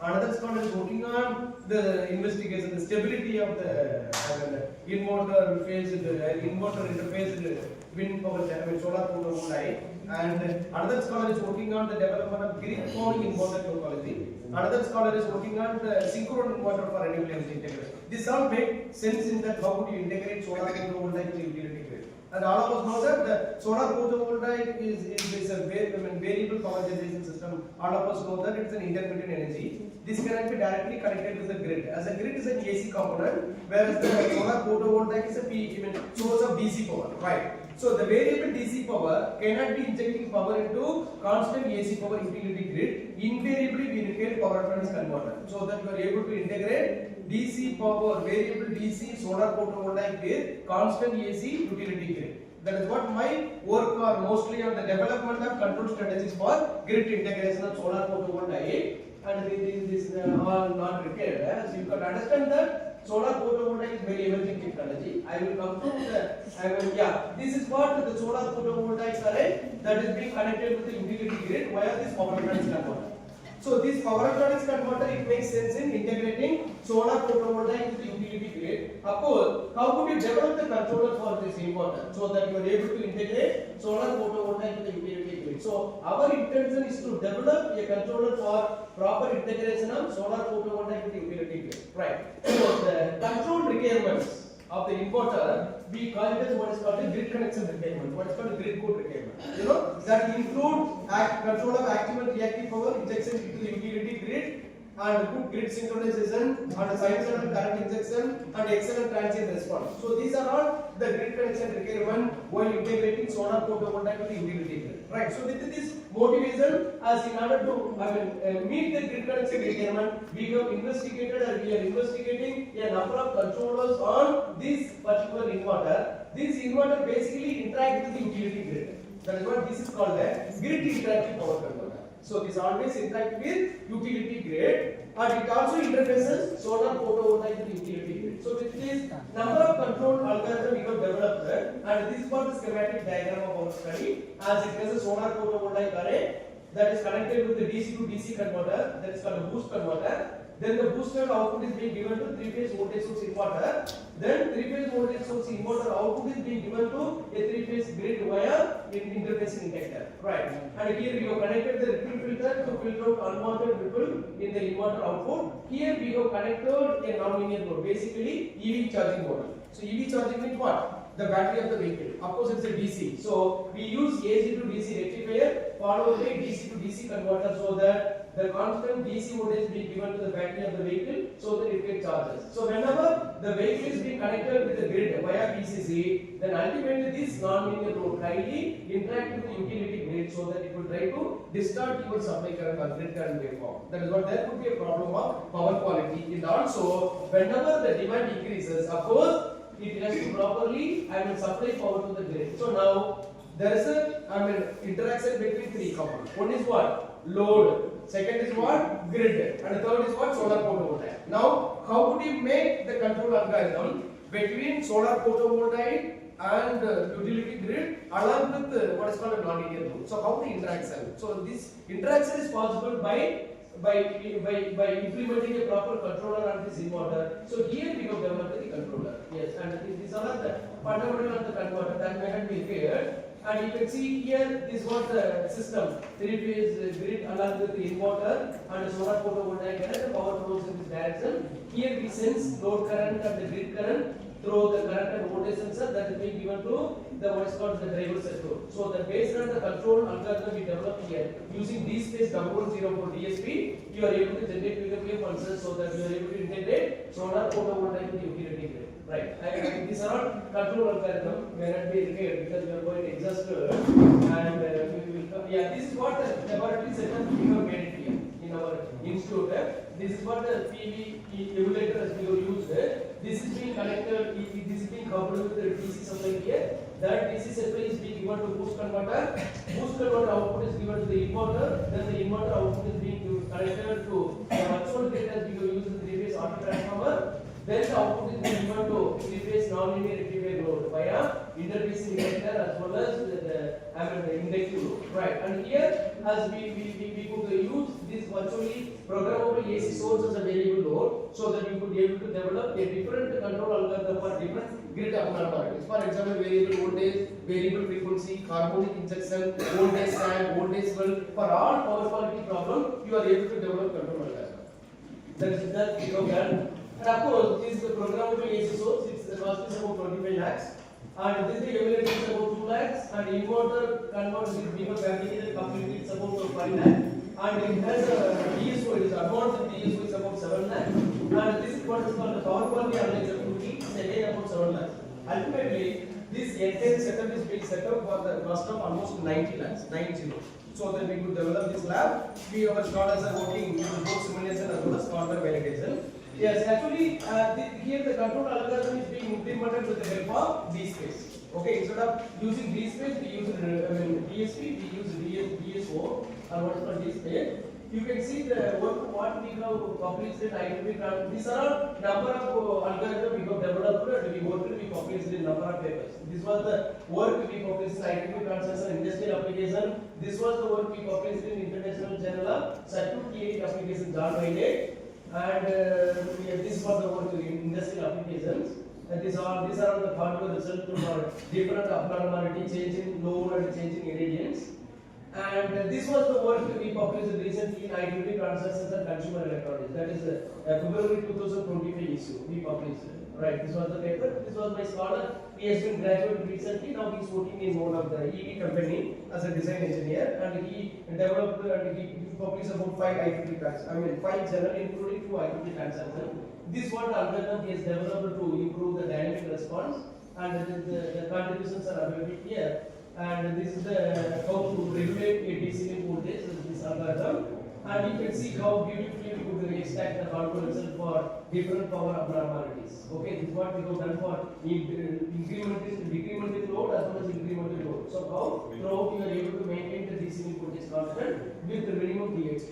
Right, this was the work, and you can see the power analysis in terms of solar photovoltaic as well as grid power, and almost throughout the case it is able to maintain the DC voltage constant. So another work now recently, and we published in IEEE is innovative smart grid controller. This was held in Dubai. I visited, I presented the paper in the last month. And this was the work one of is called Benkaya, currently is doing PhD, and we have published this paper in this one of the very flagship conference organized by Power and Energy Society. This was the algorithm using moving average filter basis control as we have done here. But still it makes sense that overall it minimizes the what's called the control load, so that it reduces the memory size of the processor, and also the simulation time is also largely reduces. So these are all the simulation result for steady load variation as well as change in irradiance. Right, and these are all the hardware result during changes in the load as well as changes in the irradiation. So overall, we could maintain the power quality, making the current grid current less than 5% of THT, and also we will well regulate the DC voltage, and we could independently control both active as well as reactive power. This was the work, and now another work he has done in addition to the stability analysis when the grid is said to be weak, and that paper he was submitted to IEEE Transactions and Industrial Applications. So another one paper has he is able to submit by end of this month to IEEE Journal of Emerging and Selected Topics in Power Electronics. Right. So likewise, we are actually in the control aspect we published more than 20 papers in the past 4 years. Not past 7 years we published 20 papers, including around 8 IEEE transactions. Right. That's the way, and we could develop, and the scholars spend most of the time in the laboratory. It's not possible and to have result maybe in a month time or in a year. Almost take minimum 3 to 4 years. So that you could first understand the setup, and you could do the simulation and the hardware validation. So ultimately it takes time. That is what usually the minimum duration of the PhD in this particular area on any electrical hardcore power electronics for applications in energy or any power system takes minimum 4 to 5 years. So these are 4 produced in the past 7 years, and based on that, and all 4 are working in the industry only. 2 are working in the industry, the R&D in EV companies called EY. You might be knowing it's a very popular company for electrical vehicle fabrications. And another scholar is working in one of the company what is called a GE linked company. He is working in Bengaluru. Another one scholar is working in one of the solar photovoltaic company, design of the inverters and for rooftop solar photovoltaics is working on that. So that's the way we could work, and the scholars are consistently working and working. Yes, out of 5, 4 are full-time PhD scholar and 1 is working as a botanics and a PE category. What is a PE? PE meant professional with extensive experience in the industry. So it may use it works as a scientist in any of the companies that might be included in the DST R&D institutions like what is called a DRDO or ISRO or maybe in kind of Intel or Microsoft. So he is working in the Bell in Ranipet. He is working as a senior manager and he is registered for PhD. He is working under me in Fortin. Rest 4 are in a full-time PhD. Only out of 4, 1 is working in the project. Right, and these are on the result, and we will be published more than around 20 to 30 papers.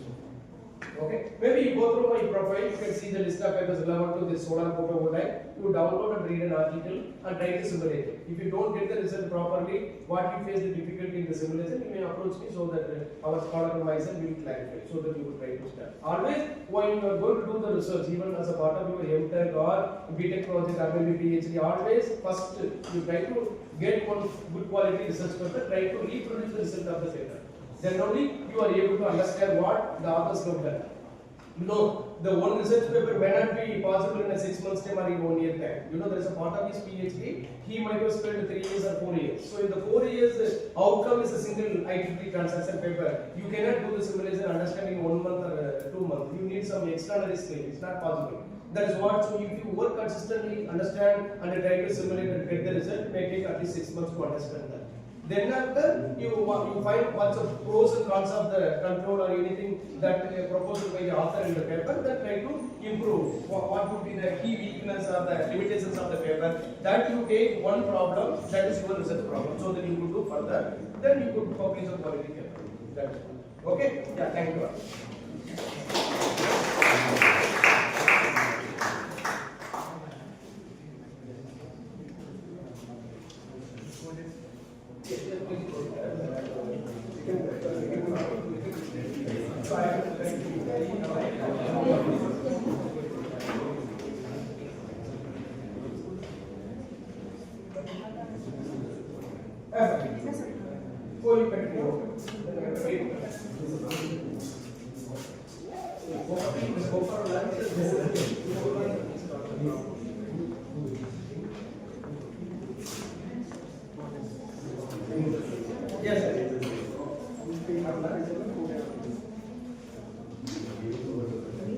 Thank you, sir, for sharing your experiences with us.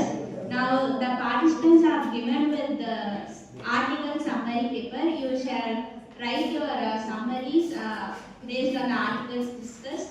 And the feedback form is also given. Kindly fill it both and give it before the validatory session.